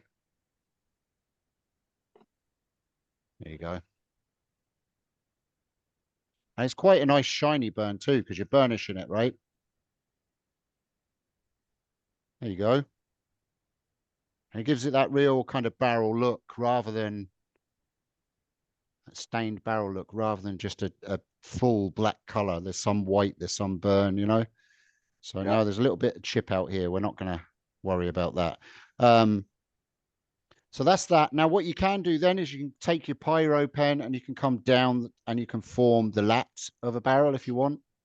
I like seeing the grain of the wood. So now what we're going to do now with this barrel, just quickly,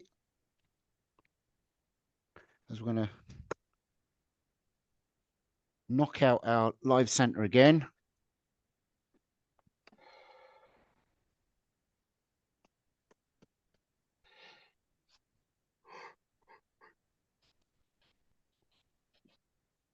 Whoever's yawning, that should be me yawning. It's like 1:30 in the morning.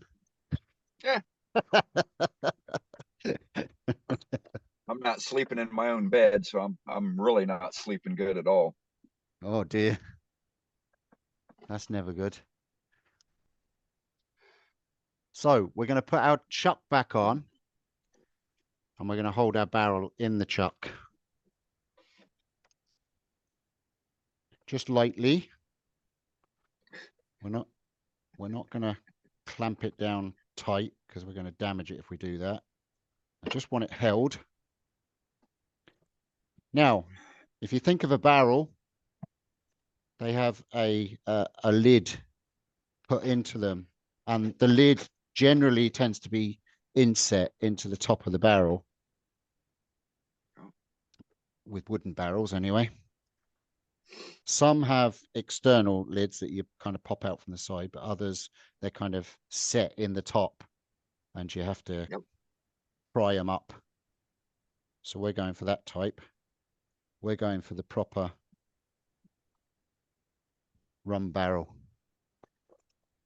And this is where the Stevie special comes in play.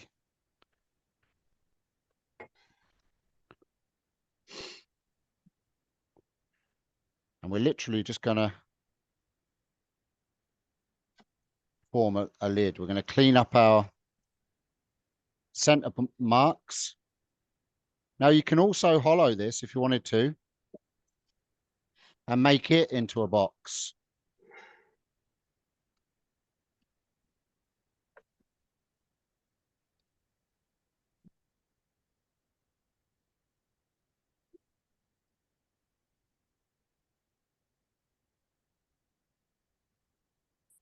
We're just going to have our ring just like this.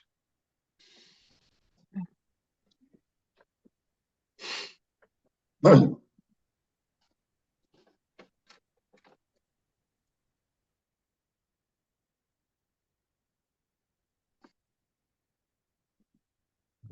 just clean that up. And then I'm just going to take my skew and I'm just going to put a line in there to make it look like the lid is just popped inside. Go. And you'd sand that then, sandy. Take that out, swap it round and do exactly the same the other side.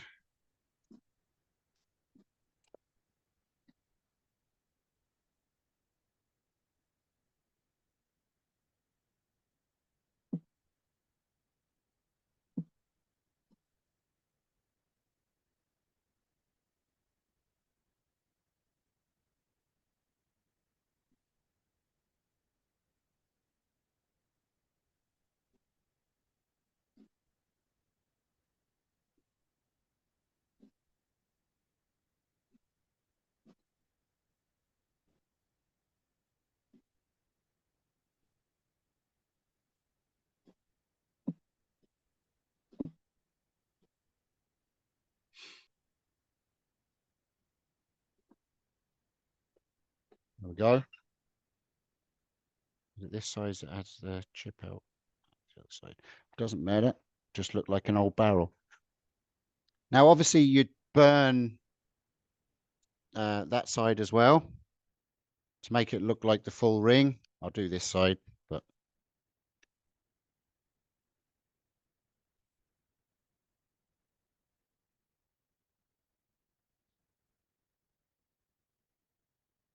just like that.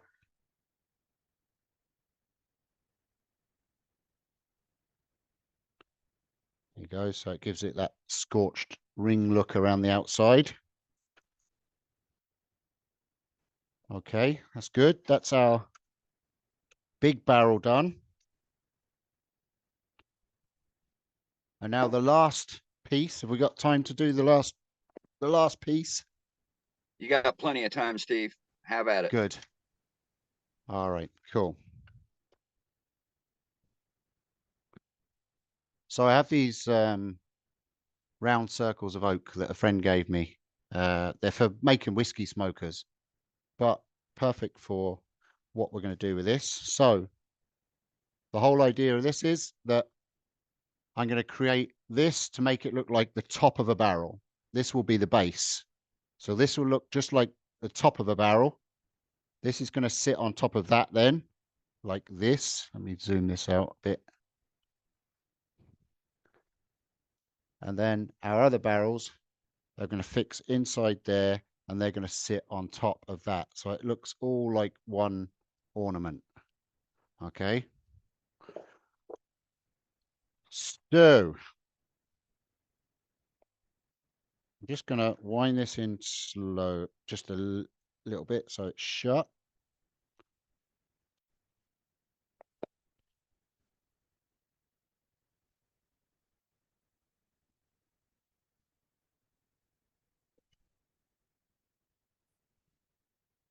And just for speed's sake, I'm going to use my chuck as a jam chuck, just as a jam plate. I'm going to guess center.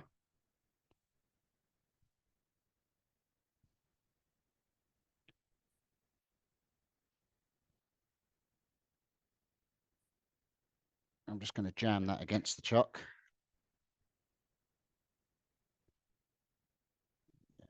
It's a little bit off, but that's all right. We can work with that.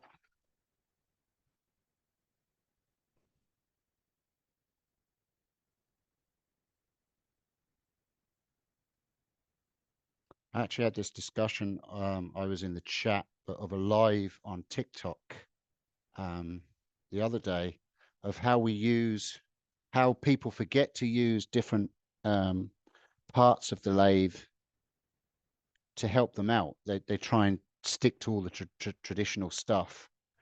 And for instance, the guy I was helping out was turning a top and it broke and he had no way of holding it. He's a very new turner. He doesn't have the proper chucks and things. So I literally just told him to turn down the spindle that it fits into the spindle of his lathe.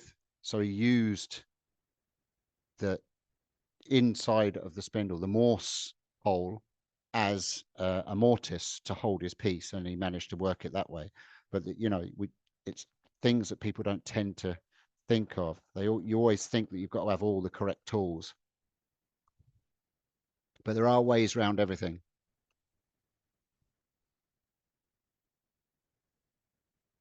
Now this will squeak a little bit because obviously it's not held, it's just done through pressure. I'm just going to clean this up and turn it round, and I'm going to take light cuts for the same reason.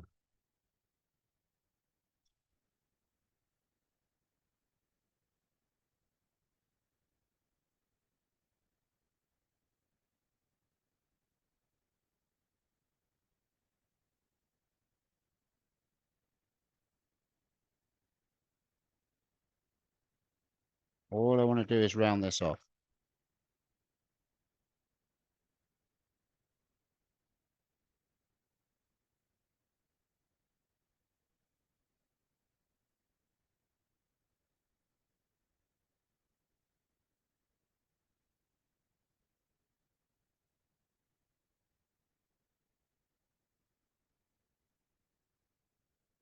And I'm curving it too, because we want this to look like the top ring of a barrel.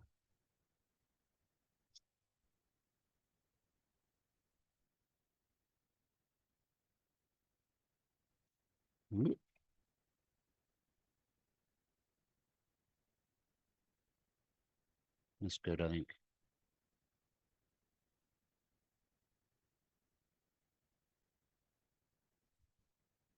bit more on that side, and a little bit more that side.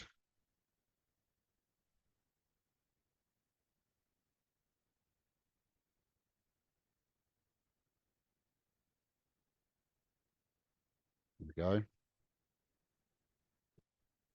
Do a quick sand.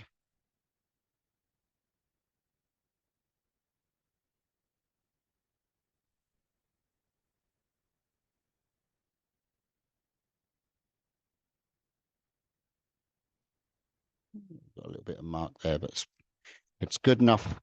Good enough for a country job, as we say here in Ireland. We say good enough for government work here. Okay. All right. So now I'm going to turn my tool rest round.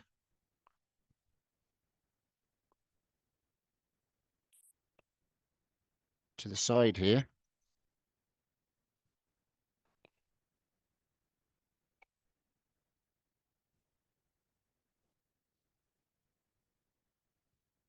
And I'm going to form a tenon. Just a very small one, nothing major. Just so I can hold it. But that tenon will also be the base. So I'll show you what I mean in a second. Actually, do you know what? I'm going to go with a mortise. I'm just going to clean this front face off.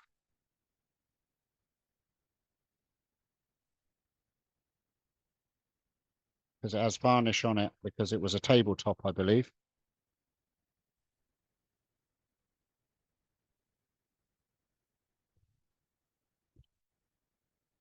No, I changed my mind again. I'm going to make a tenon because it's going to be easier to clean up later on.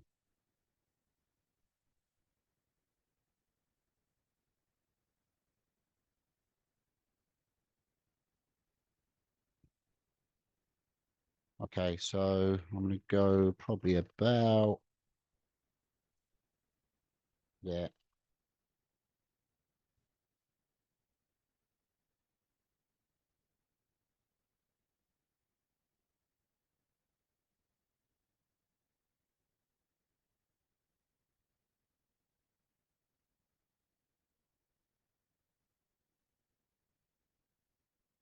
So I'm just literally just keeping the same width on the outside. But I'm just turning inwards and I'm creating a very small tenon. This isn't a huge piece of wood.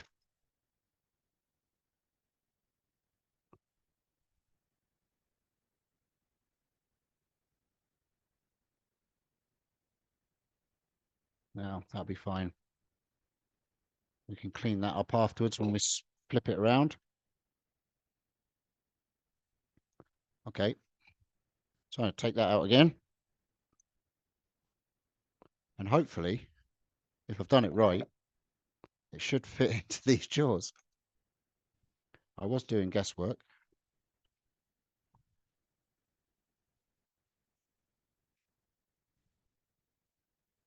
Oh, yeah. Good enough for what I want to do. So there we go. Now we're in a chuck. We're not just jammed. We can pull the tailstock away. Bring this in a bit more.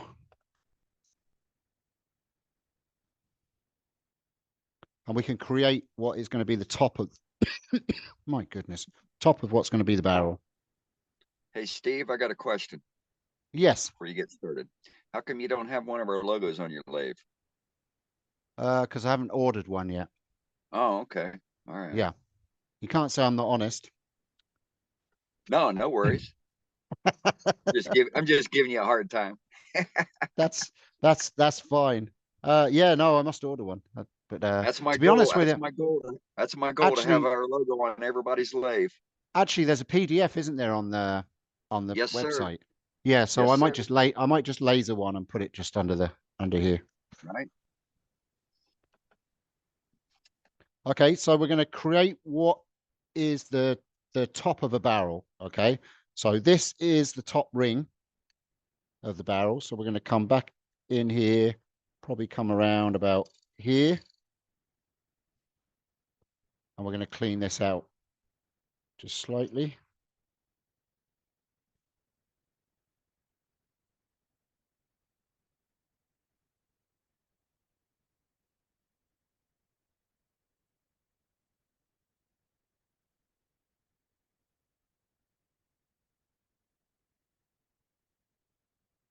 And I'm going to curve it just slightly into here.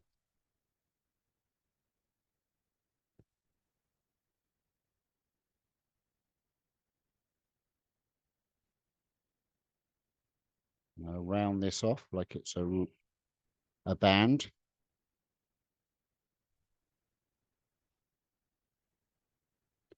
And I'm just going to clean this off as well, because that's still got the varnish on it.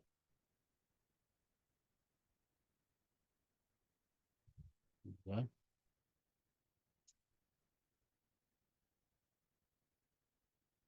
Go a little bit deeper.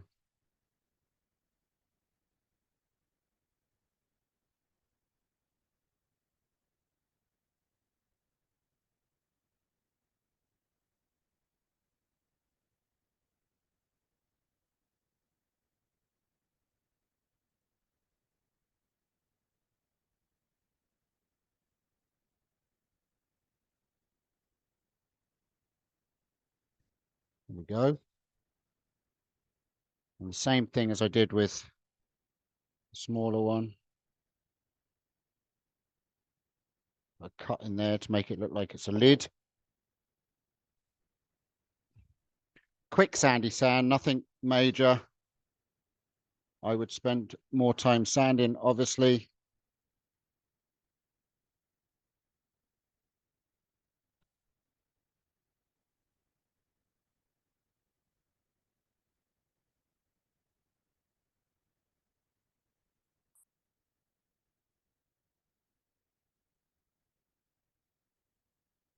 And then the same as we did with the other one.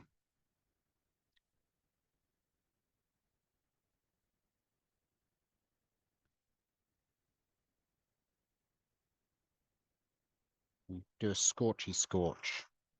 Now remember to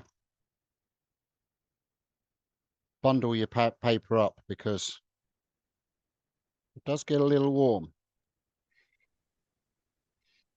Actually, do you know what we'll do? Actually, do you know what we'll do is we'll do the way that someone mentioned, and we'll do it with a piece of wood. This is just an offcut of just a thin sliver of wood.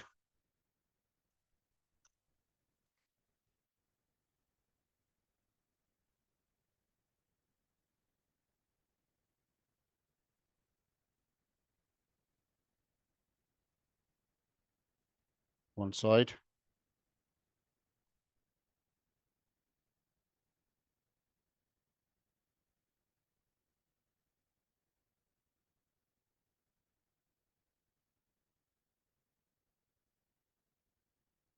Now this is oak, so it's a hard grain.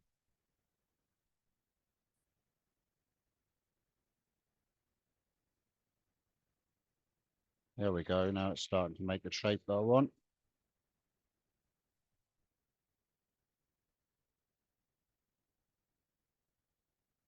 There we go.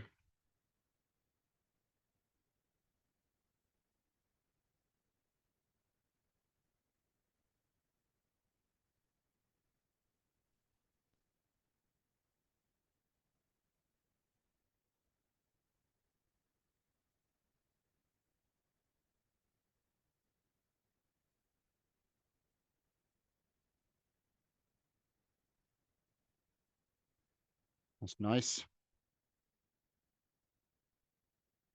Just give it that old barrel look. See, I love that kind of scorching because it's patchy. It's not all even, but it still looks old and you know what? We could even maybe just darken in the inside as well, just for.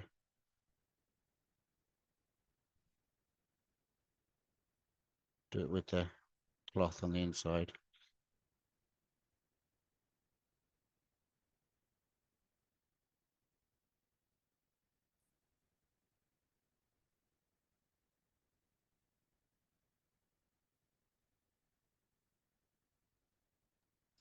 You definitely use less propane torch doing it that way.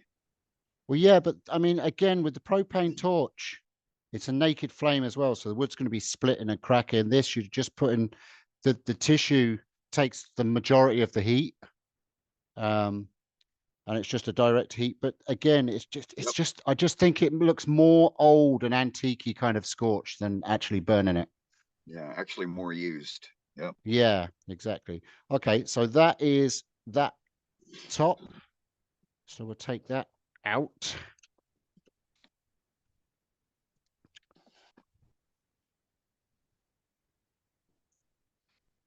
And with a bit of luck, I should have enough of a lip on that I can turn this round. If not, it's not any panic. We can do it on the sander. But I might not have put just quite enough of a lip in there.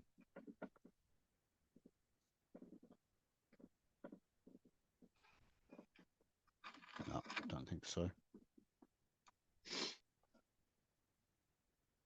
No, that's all right. I'll get it on the sander over here. All I want to do is just take that center bit out anyway, because this is flush with the rest. Just that little center bit I want to just sand out. I'll do that over here on the old sander. Hopefully it won't be too loud.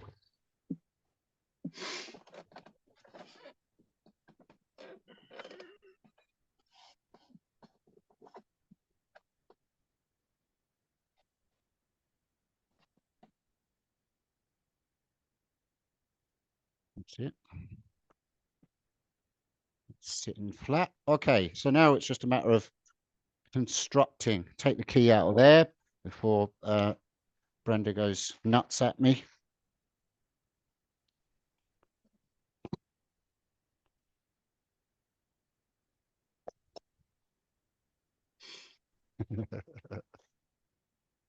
Sue, sorry, safety Sue, saw the chuck key in my chuck and was going, "Arr, grrr, grrr." projectile, warning, Yeah. warning. You would have been going like that if it hit you in the head. Danger, imminent. That's true. That is true, Ruby. Needs medical attention immediately.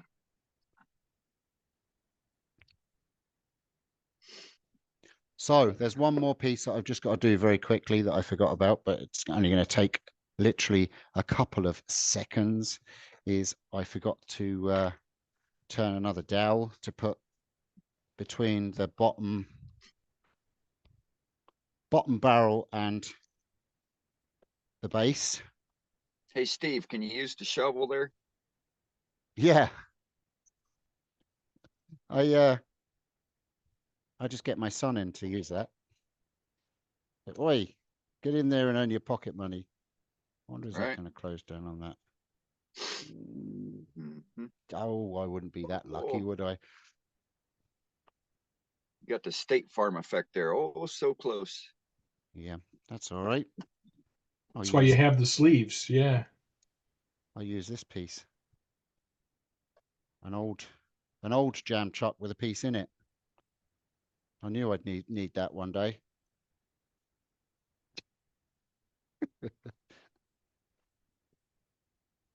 It's a tiny little dowel I've got to make anyway, so. Sorry if I'm holding you up now. No, you're fine. Good.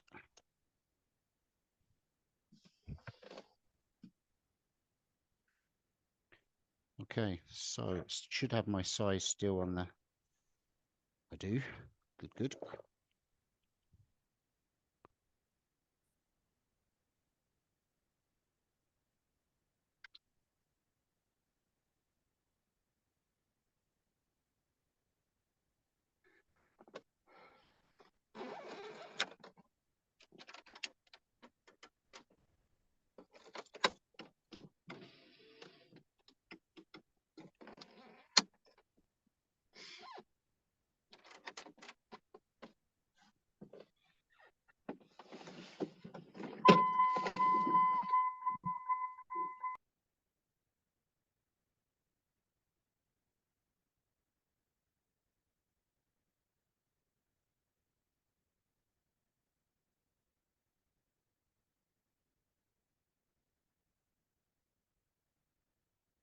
Go. Just a quick dowel just for assembly. It's great that we can make our own dowels.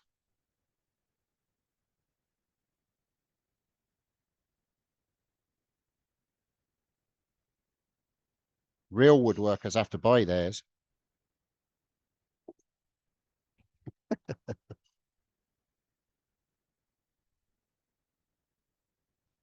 There we go.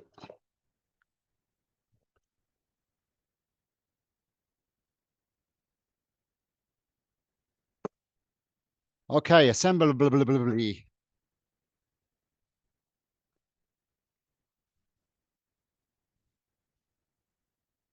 Take this out here so we can have a little bit more room.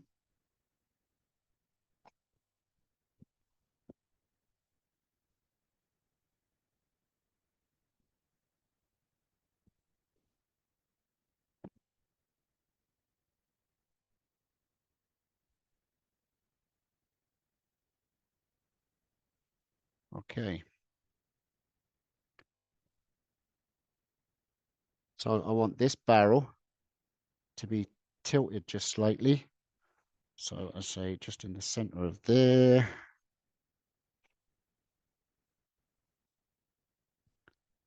Long speedio.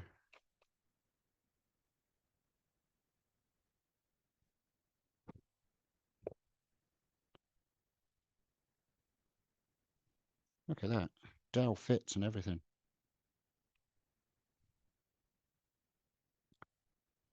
Now this is very rough and ready, folks, but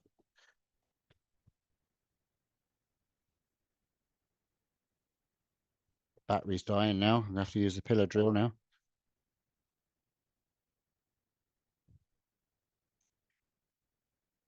Yeah, that's perfect. I got it the right height, depth. I mean, that goes in there.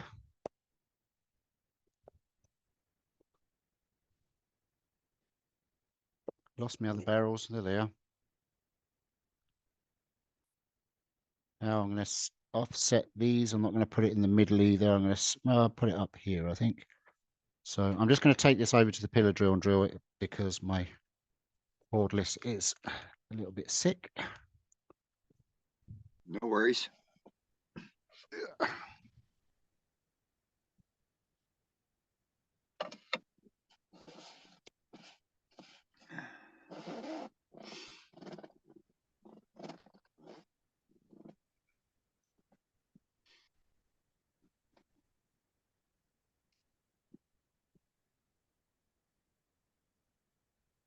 And for those not knowing, a pillar drill is akin to our drill press Yeah, over here.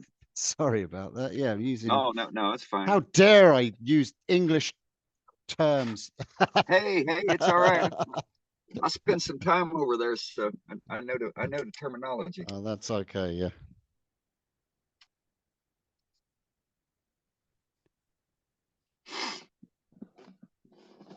Okay.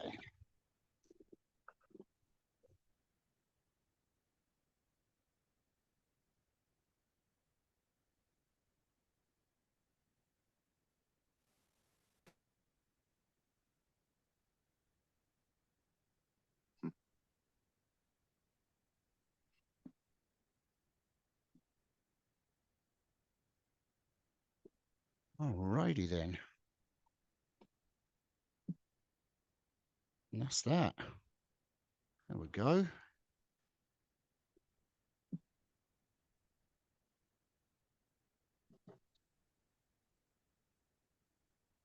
There we go.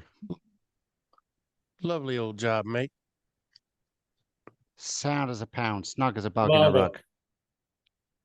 There you go. And you can make a little lid there. With the one that I did, I turned a disc and I glued it just offset. So it looked like it was just sitting on top of it. It'd been opened and then it'll be sit on the top. Or you can turn some tiny little pieces of 8 and drop them in, fill it up with little coins. You can do all sorts of things. But that is that little project. Cool. And it's a nice little ornament. And a talking point. I'll lift it up so you can probably see it a bit better. Steve, that was just like getting a Christmas present. Yeah, Believe well me. done, Steve. That was That is incredible. Absolutely. That was great. Yeah. That was That's a really Christmas cool, Steve. present right there. Well Look done, at- Steve. That was neat. Another amazing demo by Steve. All right, Thank folks, we'll open up the floor now. Let's not step on each other when folks are asking questions. But go ahead one at a time, pop in and be respectful and ask Steve any questions on the process or anything and he was doing there. Please do. If I may, Steve, the resolution on your cameras is really good. What cameras are you using? Okay, so this one and the overhead are Logitech HP Pros, I think they're called. They're just webcams. Thank you. I shall show you what it looks like with this camera.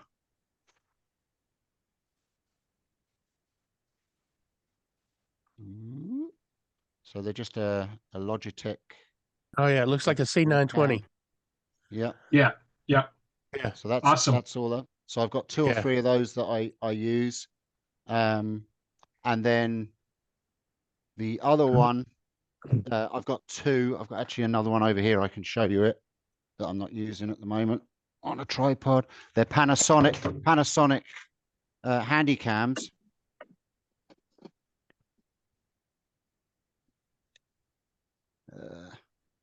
So they're just a Panasonic handy cam. Okay. But you can zoom in and out with them, and they have all the settings that you can just, it does it all itself. Those Wi-Fi? Cool. No, they're not. No, I've got them hardwired all the way back into the computer. I prefer that way anyway. You've got no chance of it.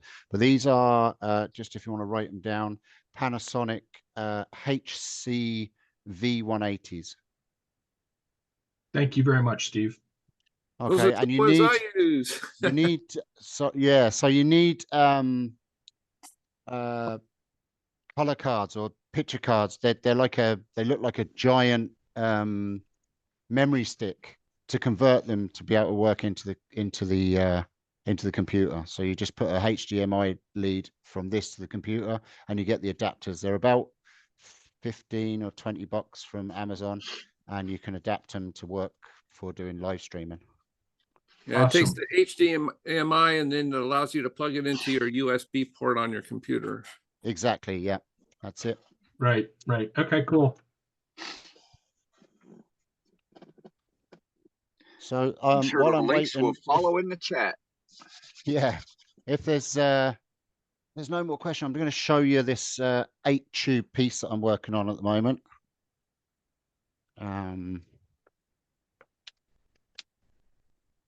That one fell out. Oops, I don't know where that went. Got a too loose fit. Oh, there it is. Yeah, they're all loose at the moment, but the sphere is hollow. All the tubes are hollow all the way through. Nice. You can see through that.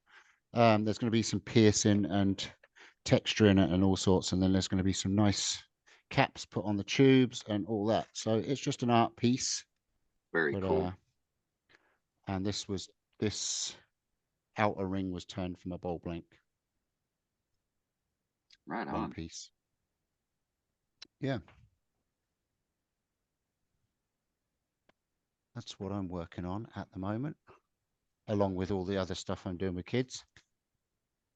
It's Easter season, so I'm doing a lot of arts and crafts with kids. I had a question about whether you color the bands on the small barrels, the upright part. Yeah, so I'd scorch those the same as I did the big ones. I just, for time's sake this evening, I didn't do it, but they would also be scorched. Or you can color them in with markers, or pencil works well as well. So you can just go over with the graphite pencil and shade it in, and you can make it darker and darker, and then just go over with a lacquer then, and it seals the pencil so the graphite doesn't come off on your fingers. Thank you. I have a question. Yep. Go ahead, Mark. This is Mark Soleil. If your offset is greater, then you put a little African blackwood or ebony plug in the end of the live center. Yes. if your offset is greater than that, what do?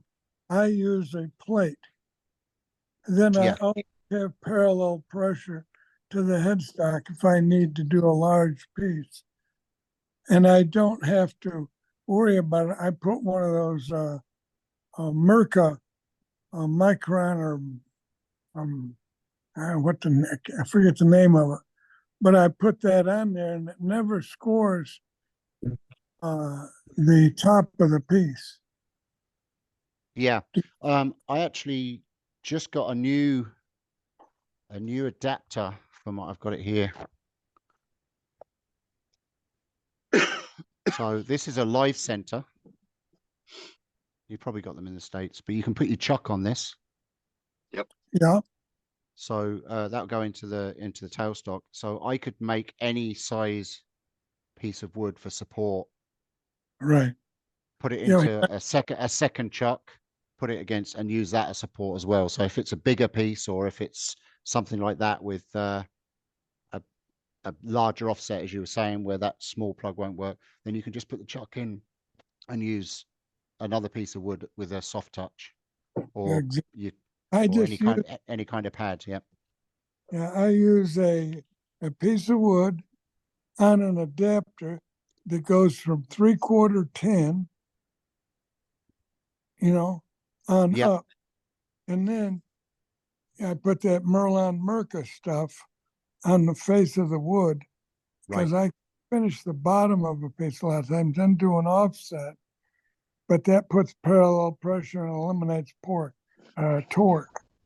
So you have direct pressure into the headstock without any, it's 90 degrees to the spindle. Right. Here, let me just go out to my shop and I'll hold one up to the camera, and anybody can make one. Okay. Anybody can make, and in fact,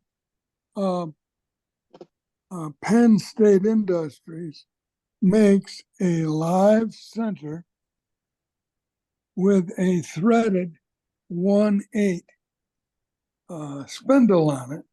So you can just use a 1/8 faceplate and put a piece of wood on it. And let me tell you what, it works like a charm. And I turned some pretty big stuff, and it's totally safe.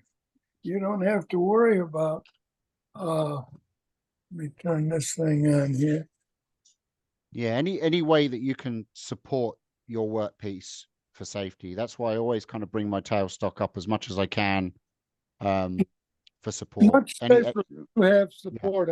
I'm glad you supported it, and didn't, because there's a lot of torque. Yep.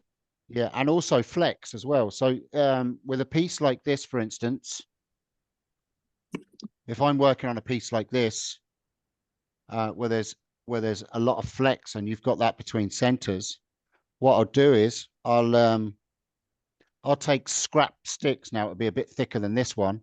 I'll take scrap sticks and I'll hot glue them like this, thicker bits of stick, and I'll hot glue them onto there like that, or into sections, even like across from section to section on the pieces that I'm not working on. And it bridges and makes bridges and supports to stop all that flexing. Yeah. I'm trying to get my camera. Okay, here it goes. I got you. Okay, let me just. Okay, there's a Morse 2 1/8 tailstock adapter. Then that just screws into a faceplate. Right. Then you can put a piece of wood and glue some of that Merca, and you can offset stuff all the way out to that edge or whatever, and it gives you that straight in support. Yep, exactly.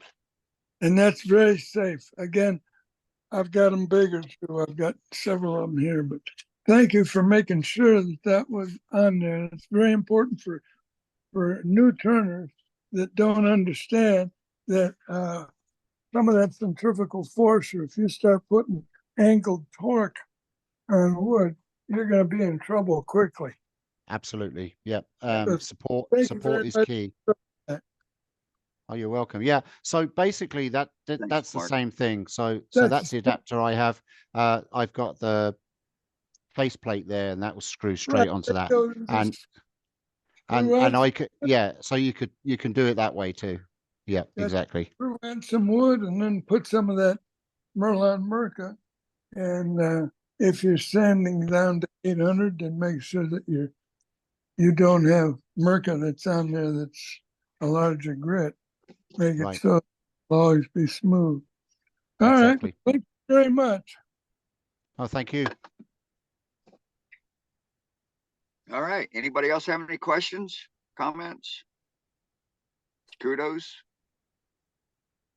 I've got a No? question. Go ahead. So I got the threading to put on so that piece that you've got that you were showing with you have the metal adapter. Now you guys said that there are dangers with threading the wood. Is that correct? The what? Are there dangers with taking that live center where threading on the 1 1/8 and No, then the reason why I bought that adapter is because I'm going to do exactly that. I'm going to make a series of different adapters that will just screw straight onto that. So I'm going to thread the actual wood, right, and I'll be able to make all sorts of adapters and holders and cups and all kinds of things for all the multi-axis stuff that I do, and I'll be able to just screw them straight onto that and work that way. Yeah, I do the same thing, Steve. I've got a tap for my live center and my live center threads, and I just make them. I just put the threads in the piece and screw them onto my live center. Exactly. Yeah. I'm sorry. I missed what the question was. Can you repeat the question? So okay, so what I was saying is I actually bought a tap.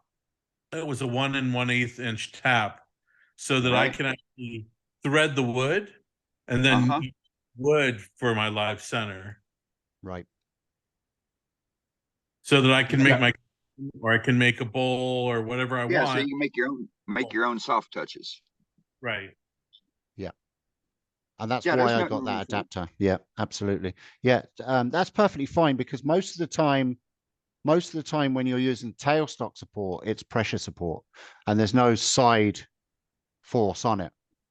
So it's all pressure. So even if that wood stripped out on that thread, it's going to go nowhere. It'll just spin on the live center. You're not putting any side force onto it. It's not a structural thread. Exactly. You can do the same with these as well. I think these are similar to the one way. You can get a thread that you can thread and you can screw all sorts of things onto these as well. Stephen Beal's thread tap. Google it, you'll find it there. Okay, perfect. Thank you. You might send that to me in Messenger, Dan, when you get a chance. Yeah, okay. Yeah, I'll do that, Steve. Tidell. Yeah. Yep. Great demo, Steve. Thank you. All right. Anybody else have any questions? Well, I got to say, it's one hell of a demo. Really appreciate great it, demo. Steve. Thanks. Thank you very much Thanks, for your Steve. time. Yeah. I know it's Great late job, there, man. and I know it's Learned cold. a lot. Appreciate it. Very good. Learned a lot.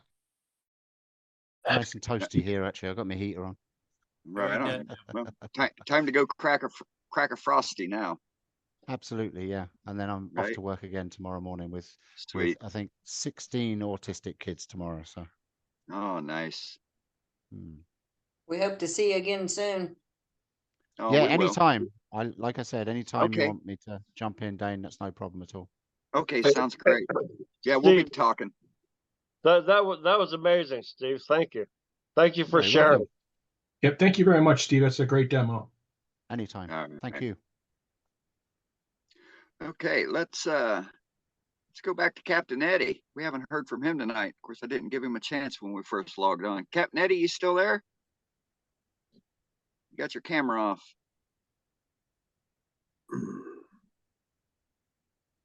Oh no. All right. Well, I scared the captain off. Who? Let's pick up with some gallery items, Matt. All right. Well, the next one we've got is Al Dawson, but he also has his camera off. So, Al, turn your camera on. Yep. So, I know he's there. Hello, how's everyone? All right, he's got it on. Al, you just got to call Al out when he's got his camera off. He turns it on. Hey, well, that, I mean, how do you follow that? I'll tell you. I mean, you're gonna have to. You're gonna have to, Al. So let's see what you got. Couple weeks ago, if you follow hashtag, it was mend up, a vase mend up, and I put a zipper in a vase that I made, and here about 3 days later, it goes and cracks that next to a zipper. It's like, what are the chances? I missed the spot all the way down to the bottom. But anyway, I went and I found the worst wood that I have, and I saw the crack. I said, well, that's where I'm going to put the next one. So I made this one here. There's a bunch of spalted maple, and there's a spot right here. I could probably put my finger through it. Well, they're design opportunities. You can stitch them up. You can put stitching. I've got one here. I'll find it and show you in a second. That I made years and years ago. I made a whole series of laced. Right. That's what the hashtag was. Right. So yeah. So there's one I made this years ago. I don't know if you can. Here, let me get you, Steve. Hold on. Gotcha. Here you go. That's cool. There you go. So you put the little eyelets in, you drill the holes, and you use right. Isn't that pretty? And you can. It's so thin and flexible that you can actually tighten that up tight and close it. Yeah. So yeah, they're fun. Yeah. It was a lot of fun. If you tighten it too tight, you'll have to put laces on the other side. Yeah. You'll have a broken back. You got anything more, Al? Yeah. I have a lot more of these things. I'm making more of these. I have, I think, blanks to make 6 more, but I think I got a real nice wave out of this one. Yeah, that's nice. It looks good, Al. A night light, plus put your, earrings or whatever or something, Yeah. But I think that would come out really nice. Yeah, you're getting your shapes down on that now. What's that? I said you're getting your shapes down and your curves down on that really nice now. Yeah, I find that this wood is probably the best thing I could do. I've seen my friends turn this stuff, bigger stuff, and it would just crack. I've made a few of them all right by now. It was no. This is so goofy. Whoa! I hope I didn't break it. There you go. That's cool. Cool. Wow. Hold on to On it. something from outer space. It's I was watching Alan Stratton. He had Make a Star, and this is what I got close to. Yeah, I'm really enjoying his videos on his star journey too. It's very cool. He's really something. Yep. But it started out with just a 3-inch cube. If you look right here, well, I don't know if I can say here. Yeah, see your points. Yep. A 3-inch cube, and yeah, it was pretty cool. You just put your gouge right down the middle of it, turn it, put your gouge down the middle of it, and then you have anyways, where all these finials are, it was a 1/4-inch hole that you drill into this cube. So all 6 sides, you drill a 1/4 inch hole, and you hold it by centers, and you center. You put your gouge down center, and you start getting these little coves.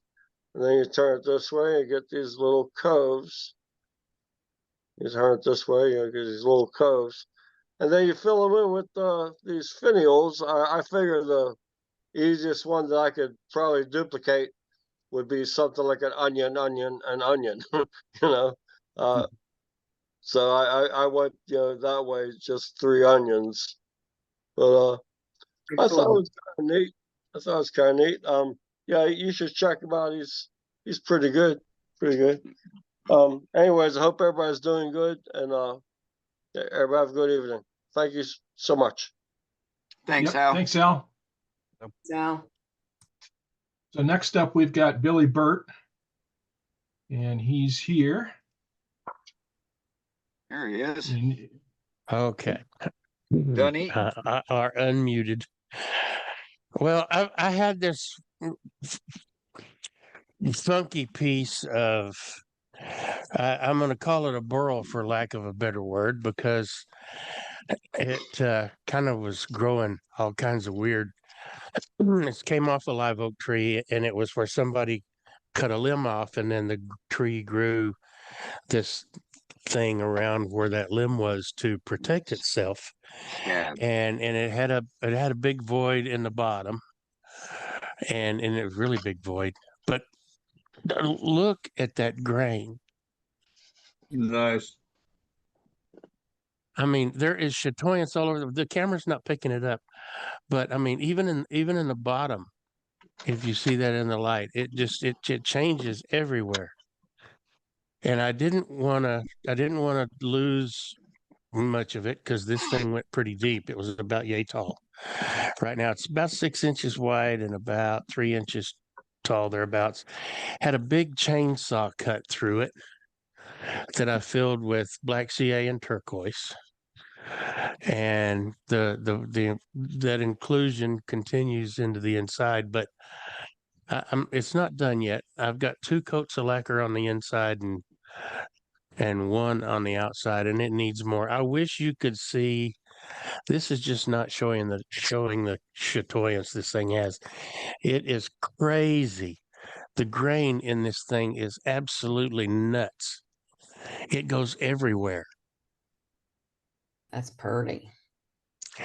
Anyway, this is probably one of my favorite pieces that I've ever turned, just because of how crazy this grain is. I don't know of any other way to explain it. The grain in this thing in places almost makes it look like chipboard. If any, it's crazy. Yeah, it's just nuts. Anyway, I'm going on about something because I kind of like it, but that's what I. Ain't Mother Nature? Ain't Mother Nature a clever lady? Oh man, I'm telling you. But when I first filled these with some walnut and some black CA, and I didn't like it.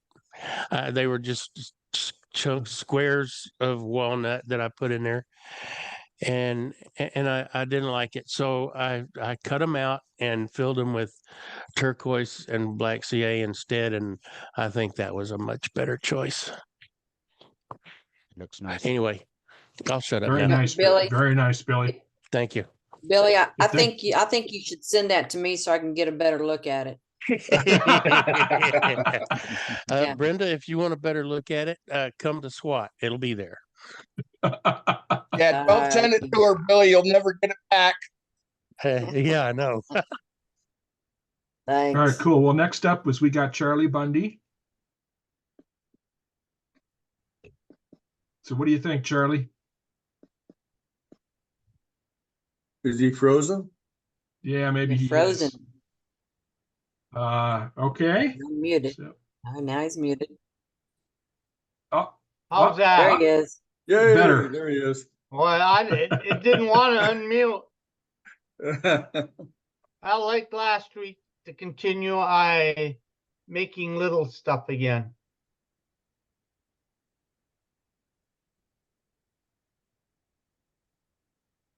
Boy, nice little box. Nice. Cool. Nice. Very nice. Is your finish sticking, or is it just a really tight fit? It's a tight fit. It's a tight fit. And then a little pop. I like that. Cute. This one, it's the finish. Wasn't quite dry. One of the little girls in the neighborhood seen this, the little stuff. She wants it for her dollhouse.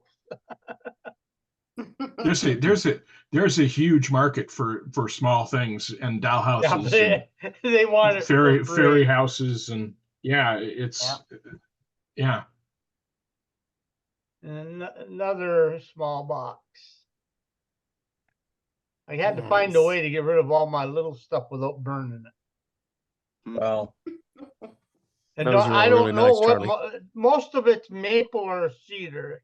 What I've been working with lately. It's really pretty, is what it is. Yeah. Really, That's all I had. it's really Look at pretty. it. Look at it this way, Charlie. It doesn't take up much space in your boxes, and the next No. time you get an opportunity to be at a show or something, you can just put it all out on the table. Yep. The small, They're I really- learned, I haven't sold much wood turning stuff, but I used to run a craft business for flat work. And I found that the small, cheaper stuff sold fast. Yep. Yeah, they're really good for doing little miniature dioramas as well, putting them together and making little 3D pictures and things with them. Had you ever That's thought all. about making a top, like a spinning top? I've that made went- lots of them. What's that? No, but that goes on top of the container, so that when you pull the top off, you can actually spin the top of the container. Yep, there's all kinds out there like that. Yep. Ah, okay. Yep. Yeah, but that's a great idea. Yep. Yeah, that's Cool. a good idea. Thank you, Charlie. Yep, thank ne- you. Next up is Mr. Duxbury. Okay. Steve, you'll like this. This goes right along with what we're doing tonight. There we go. Good. Hit me with it. Or not literally. This is the tenon. And now I'm putting this on a second axis with an offset. So this is changed to this axis I got you. and shifted over from here to here. So, and to do it, I found this piece of wood. It is a piece of hickory, wormy hickory, dry. It has to be the hardest block of wood I've ever turned. It was miserable, damn thing. But anyway, I can do a screen share to show this. You're making it now, aren't you? Yeah, kind of. Yep. Now what do I do? That's why they make bats out of hickory. It's hard stuff. Where did it go? Yeah, and axe handles and stuff like that. Yeah. Can you see the screen share? Yes. Yeah, we see what we see is a diagram. Okay, this is a drawing of it. This is the same as the duck's chuck, only this is a 20-degree angle on this side. You'll see this. I did a lot of things wrong. First thing, I found a piece that was exactly the size I wanted, and I made it up, and the grain was going the wrong way. I didn't realize it until I got it all done and broke it in half. Oh no. So things didn't start out real smooth. Anyway, this is a flat chuck, offset chuck. This is the other one. This has got a 20-degree taper. Right. So this gives you a second axis and the ability to go offset. See, okay, very cool. This is what it looks like in the chuck. This is actually split across here. It's closed there, but this is in a one-way stronghold. Very cool. That's what it looks like. Around a regular bowl, I turned a bowl on center with a tenon, 2 1/4-inch tenon, and that's closed up. This is what it looks like on the lathe. See, now you've got a second axis. Your first axis is through here. Your second axis is through here. Plus, you got the ability to shift this over and put this wherever you want it. Right. It does a lot of things. First off, this gives you a flat surface on this area. You can't do that any other way. I just turned this to see what it looked like. Now I have to figure out what I can turn to make use of it. You just had to build that angled ducks chuck before I did, didn't you? Well, you got to start somewhere. Is that what it is? Yeah, this is an angled ducks chuck. Hey, Jim. Yeah. Jim, this No, makes the competition to build it first. I have turned things like this, and what I do, I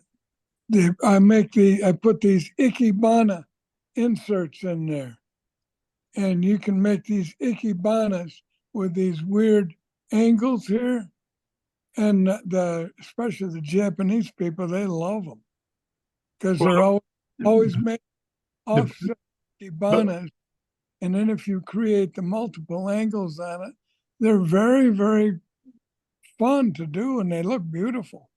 Well, it could be done on a lesser angle. I got it. This is a 20-degree angle. If you tried to put water in the ikebana, you'd only get about half of a container full. But anyway, this is the center, and this is the OD. That line is halfway through. And the problem was I made this when it was flat, and I took halfway instead of halfway of the diagonal. So you can see I'm not quite on center here to here. Yeah. But anyway, I'm learning. Cool. That's cool. Another view of it. Yep. This is not just like turning something out of balance. The whole damn thing's flying around sideways, okay? So maybe a football helmet or something would be nice to have. My kind of turning. Also, I did 20 degrees.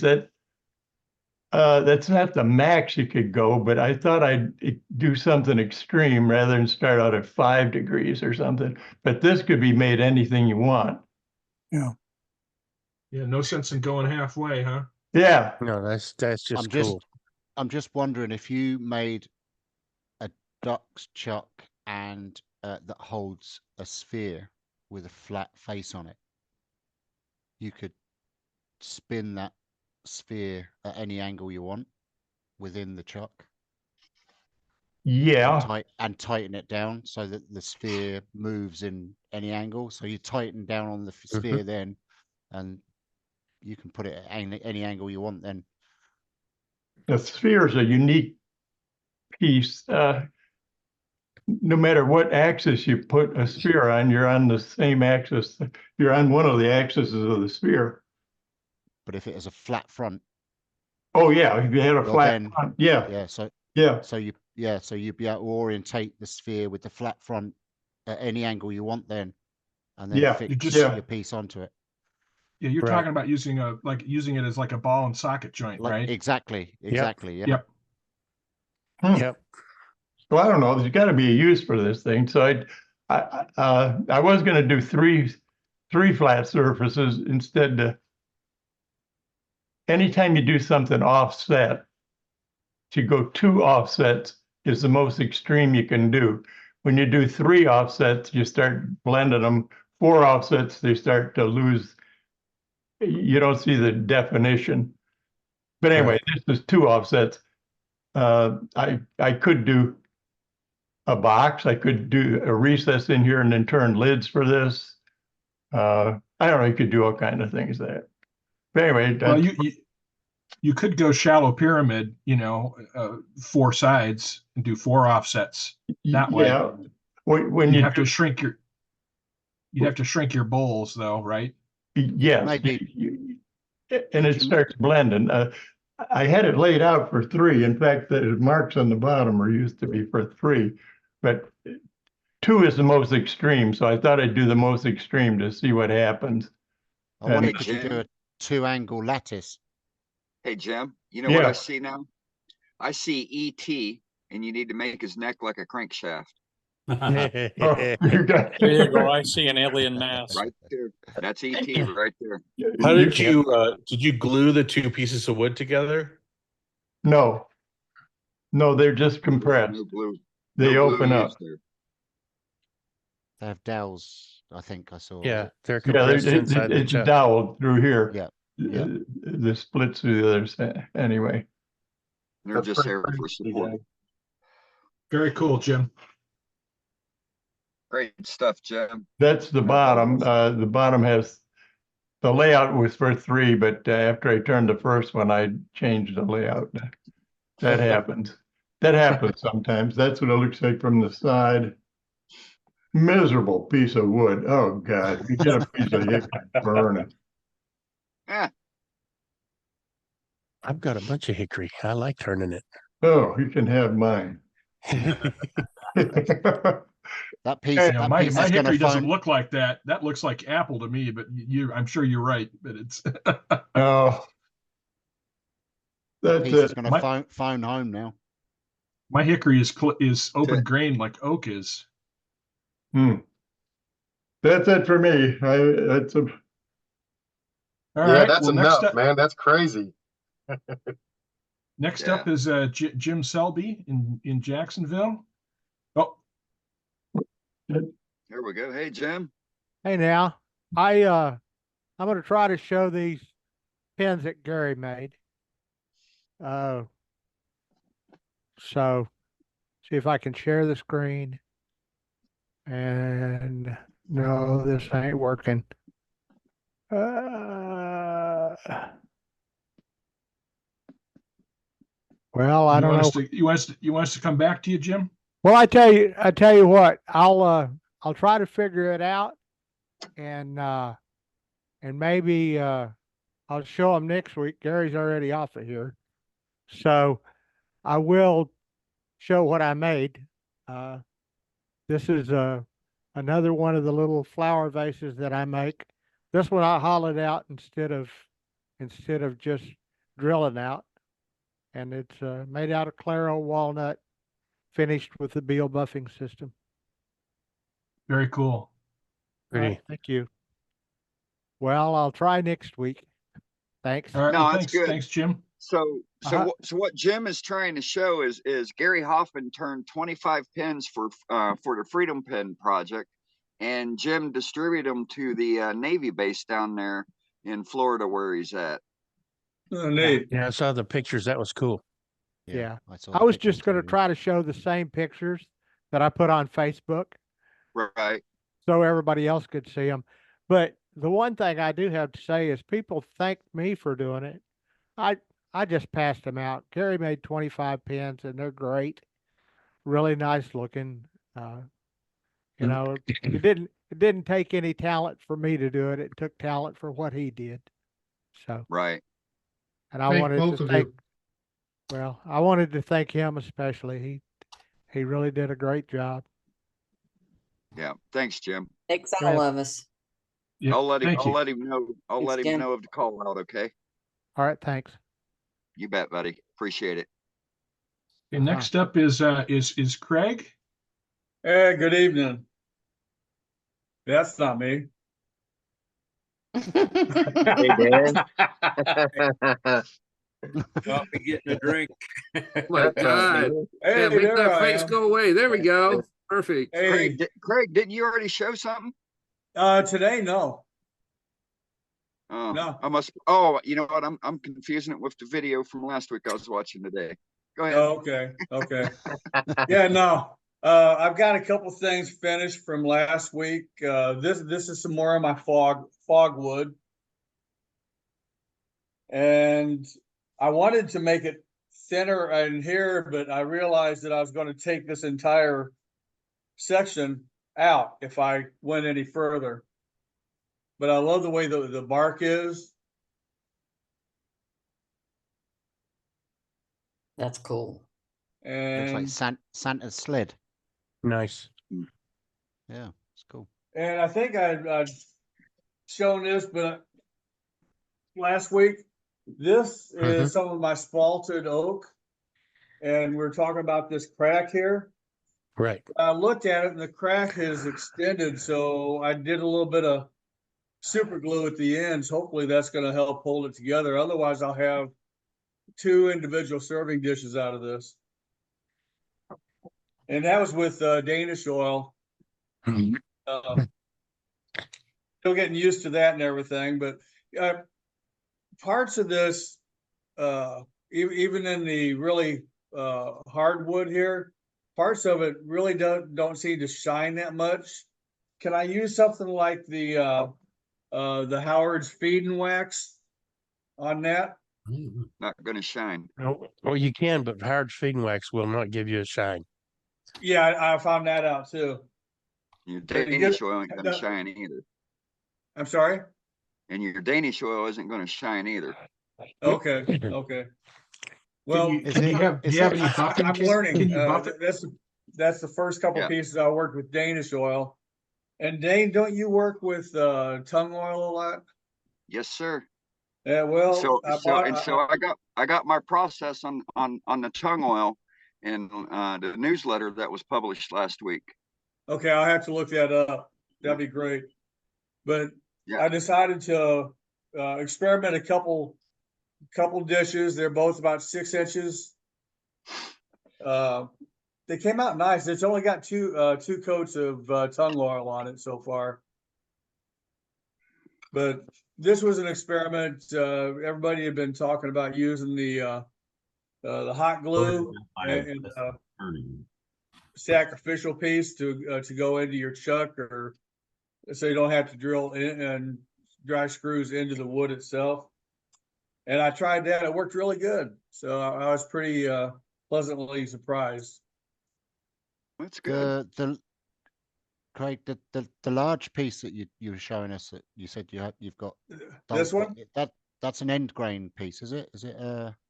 Yeah. Is that end grain? Yeah. That's why you're getting dull spots, because in end grain you'll have different spots in the end grain that will suck in the oil a lot more than other spots. So you just got to keep feeding it, and eventually it will all become even. Even out. Yeah. All right. I do have one question on Danish oil. This one I finished, I don't know, a week ago or so, and I think I don't know if I just left it on too long before I wiped it off, but it still has a little bit of a sticky feel to it. Do I need to? You had basically, a coat. You had a prior coat that was not dry when you put on the next layer. Okay. So take acetone, right, and a cotton rag and work that layer off. Okay, that's what I was wondering if that something like that would work. Yep. So, but I am liking working with the Danish oil and the tung oil. I've been doing nothing but polyurethane, and one of the things I like with that Howard's feed and wax is the feel of the wood is, I mean, it's solid wood, but it just feels soft. Mm-hmm. Yep. Yeah, it makes a silky feel. Mm-hmm. Yeah. So, but that's it for me tonight. I didn't realize, but over the last 3 months, I've been doing a fair amount of turning. Got a nice pile there. Yeah. Well, very nice, Craig. Thank you. To our world. So Craig, last week you showed a little bowl and you were talking about how punky it was and how it just kept sucking up your finish. So similarly, what I was talking about at the beginning of the program with Mr. Lush when he was on, I'm not sure if he's still on or not, but the same thing would follow with that.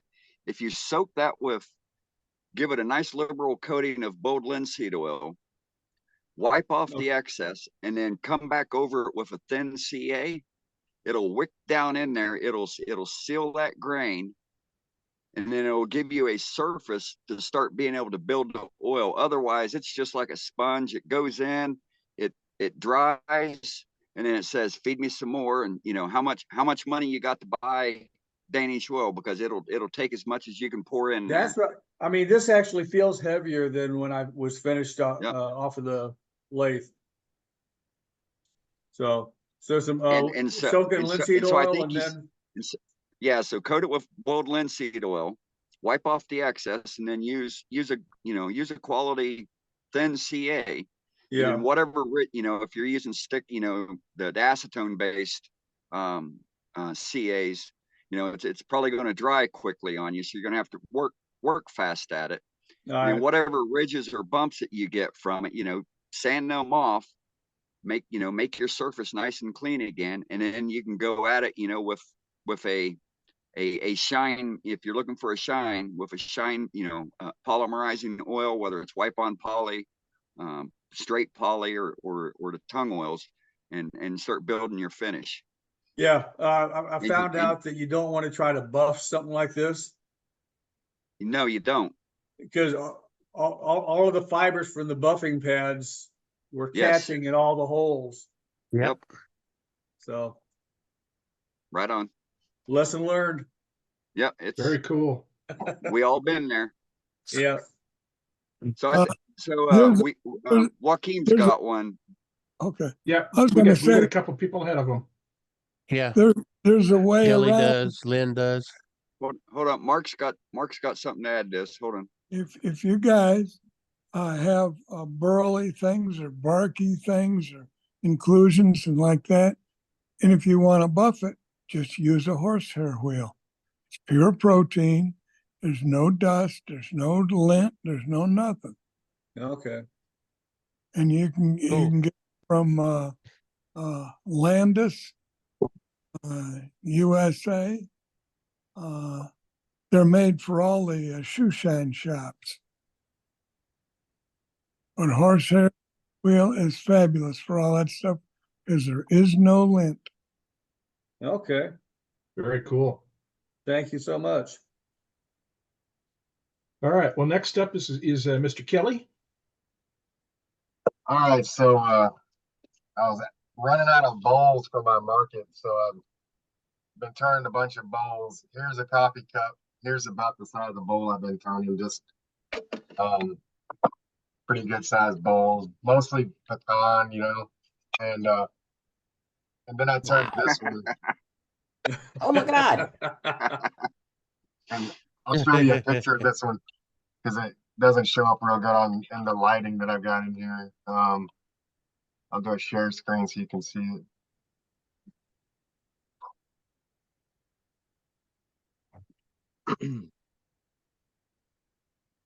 That's cool. I don't suggest you use a 10 gauge copper. I'm probably going to cut that 10 gauge out and try a 12 gauge out because it's actually laced, and the 10 gauge is a little hard to work with. And if I was to be just running in pieces and kind of mashing them in the back, it might have worked, but I was actually lacing it. So don't waste $90 in copper wire trying 10 gauge. So the thing with copper, shoot for $70 in 12 gauge. thing with copper, the more you work it, the harder it gets, right? Mm-hmm. So if you anneal it first, if you warm it up, if you heat it up and then sand it, clean it up again with some steel wool, that'll be soft and you'll be able to bend that in however you want it. Sounds familiar, don't it, Kelly? I'd still try it. Go ahead and try 12 gauge. No, don't do the 10 gauge. 10 gauge is too big, even if you soften it up. Very cool. Thanks, Kelly. Later. Next up is Leonard. Okay. So this is actually I turned something and I have a problem. I'm actually not sure if there's actually a solution. So I turned this box. Came out pretty nice. I like it, except for I had planned on doing something with the top, either scroll sawing or carving something in the top. So I had left the top in my basement. Now my house is 140 years old. I'm in Massachusetts. Moisture is an issue. We lost your sound. I heard. No, we can still hear it. We can still hear it. So, there we are. So I brought this part upstairs. This part I left in the basement. And now, I don't know if you can see it. hear it. You got a French fit. Yeah, it's a well, locking. I mean, I have enough so that I can literally put my fingernail, because this is so thin. Yeah. That I can actually catch my fingernail on it. Wow. And I don't know whether I can get it, because I can't return this part. Put them both because it's too thin. Yeah, put them both in the basement. Put them both in the freezer. Okay. I'm willing to try anything to get it to tighten up, but then get it 2 days later and then set it out and let it come to room temperature by itself. Minimum 24 hours. It should come back to form. Okay. Yeah, and if it's still loose, then you could build up the tenon with CA, and you can actually make your tenon just slightly bigger. Okay. You can also. Yeah, I've done that with the. You can. I've done that with.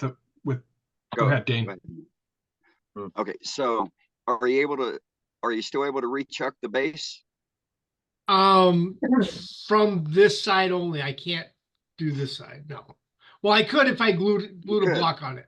Yeah.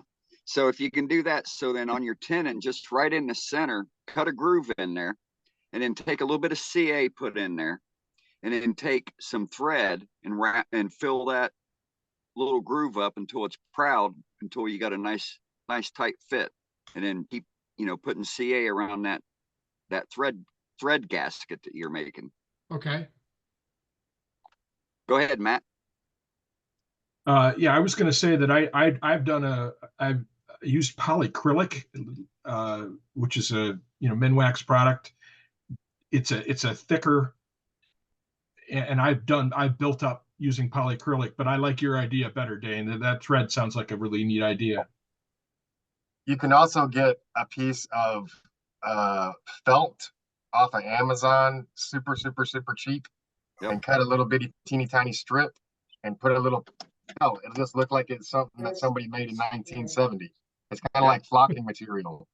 You'll have like a little felt thing that slides right on top of it. Looks real nice. Guaranteed, your wife's probably got a dress hanging in the closet, and you can go trim a little bit off the bottom. She'd never notice. Oh, I'm sure. Wouldn't cost you a dime until she finds it. Then you got to pay $500 for another dress. Yeah. Or about 10,000 for a funeral. Okay, well, great. but the funeral cost you don't care about, Charlie, because you're already dead. Make an urn first. Make an urn first. There you go.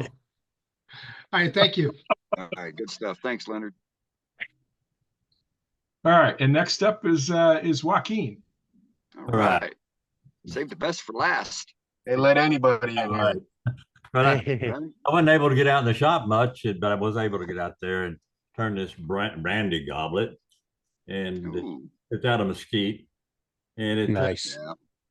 Needs a couple more coats on there of lacquer, and that's really cool. In Belgium, really pretty. In Belgium, we would drink Duval beer out of that. Right.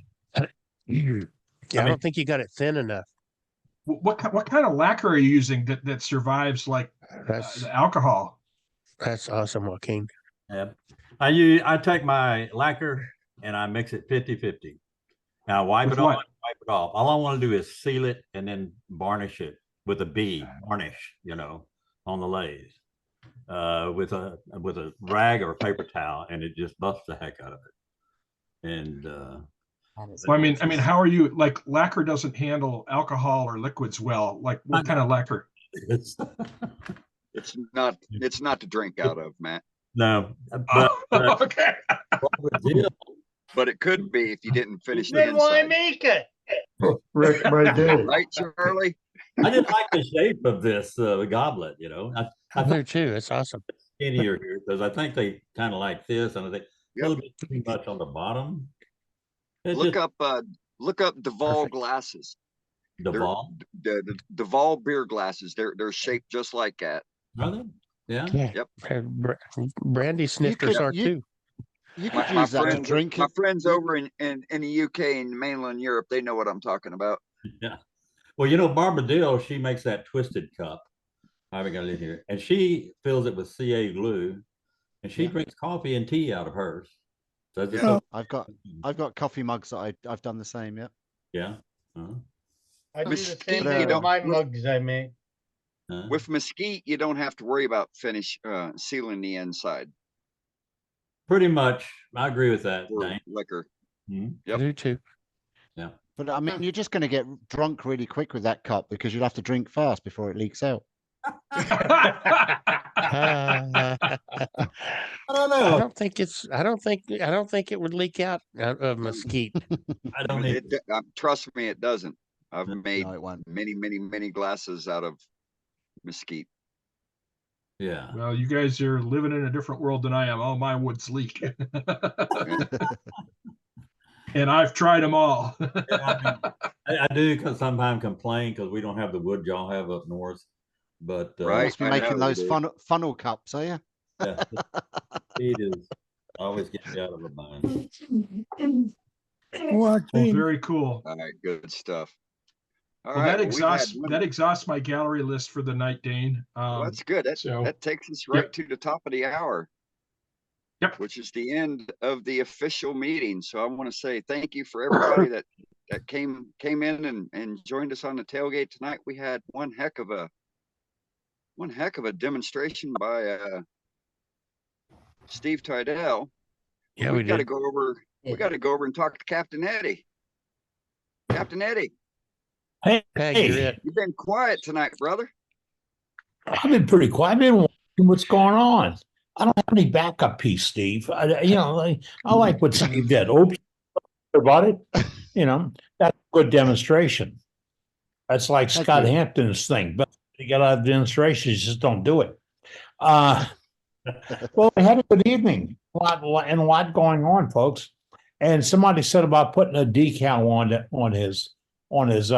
that demonstration lathe. Yes, that's one of our goals, is to put a club decal on every lathe in the world.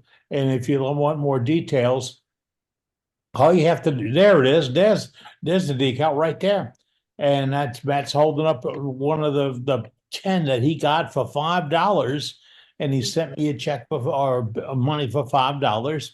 And I sent it to him. Now, Steve, if you want 10, I'd have to charge you $6 because I got to send it to that other country, where you outlaws are. And I'll be glad to do that. But we have those decals or stickers. They're stickers, really. And we're glad to send it on to you. And there's also detail on our website on how to get your shirts done. I wanted to tell Scott Teague tonight that I mailed my shirt to him this week. We got it done yesterday. It's a very simple. Whatever you do, don't ask a postal clerk to help you. That rules. It's fairly, we have a simple way to do it, and it works, and it's been working forever. And you get you get your clothing back with the screen print and front and back, and that's what I wanted. That's what my wife gave me for a very delayed anniversary present. Well, you count the trike I got, but she counts everything. But we had a good evening tonight, and we've seen a lot of nice work. Look, there it is. I don't have one like that because pink just isn't my color. But I had mine done on red. But there's a way to get your hats done. And I wear mine every day on my bicycle, on my trike when I go ride around. And but we try to get the name Worldwide Woodturners out in the public because we're very proud of what we've done. You've seen the demonstration tonight. That's one of a kind in the world, and it happens every single Wednesday evening. And 2 weeks ago, I very much enjoyed a visit I had with Tim Hatch and his wife Joy came by. They came through New Orleans. I don't think they got shot. No, they had a good trip. I think you made it back. We shoot. And but they went to a nice seafood restaurant right near my house and had a nice dinner. But they visited and went on through. Brought me a nice ornament that he made. One of his sided inserted pieces. It was nice to visit with folks. And I get some calls from you folks when y'all come through town. Do so, call. Visit with me a little bit. I like to visit with you. Don't have a shot. We can talk bull and everything else. We can hear all the ails of the world. That's what we do every Wednesday night. Pay attention to this. This thing really gets off canter. And speaking of our canter, this program, this meeting will continue. This is meeting number 235 of this session. We've been together 235 weeks. We enjoy every single week. We look for the next one. And we'll have another great demonstration and more great gallery tips and hints and everything else next week. And it all involves you. It revolves around you because this is, with no joke, no teasing, this is your wood turning club. You built it, you run it, you operate it, you make it what it is. Nobody else can chase us. All right. We'll see you again next week. And remember what Sue says, be safe when you go in and you're safe when you come out. Y'all take care now. Good night. Good Save the night. chat. Save the Good chat. night, Eddie. Thanks, Eddie. Good night. Good night, Take everybody. care. Good night, Eddie.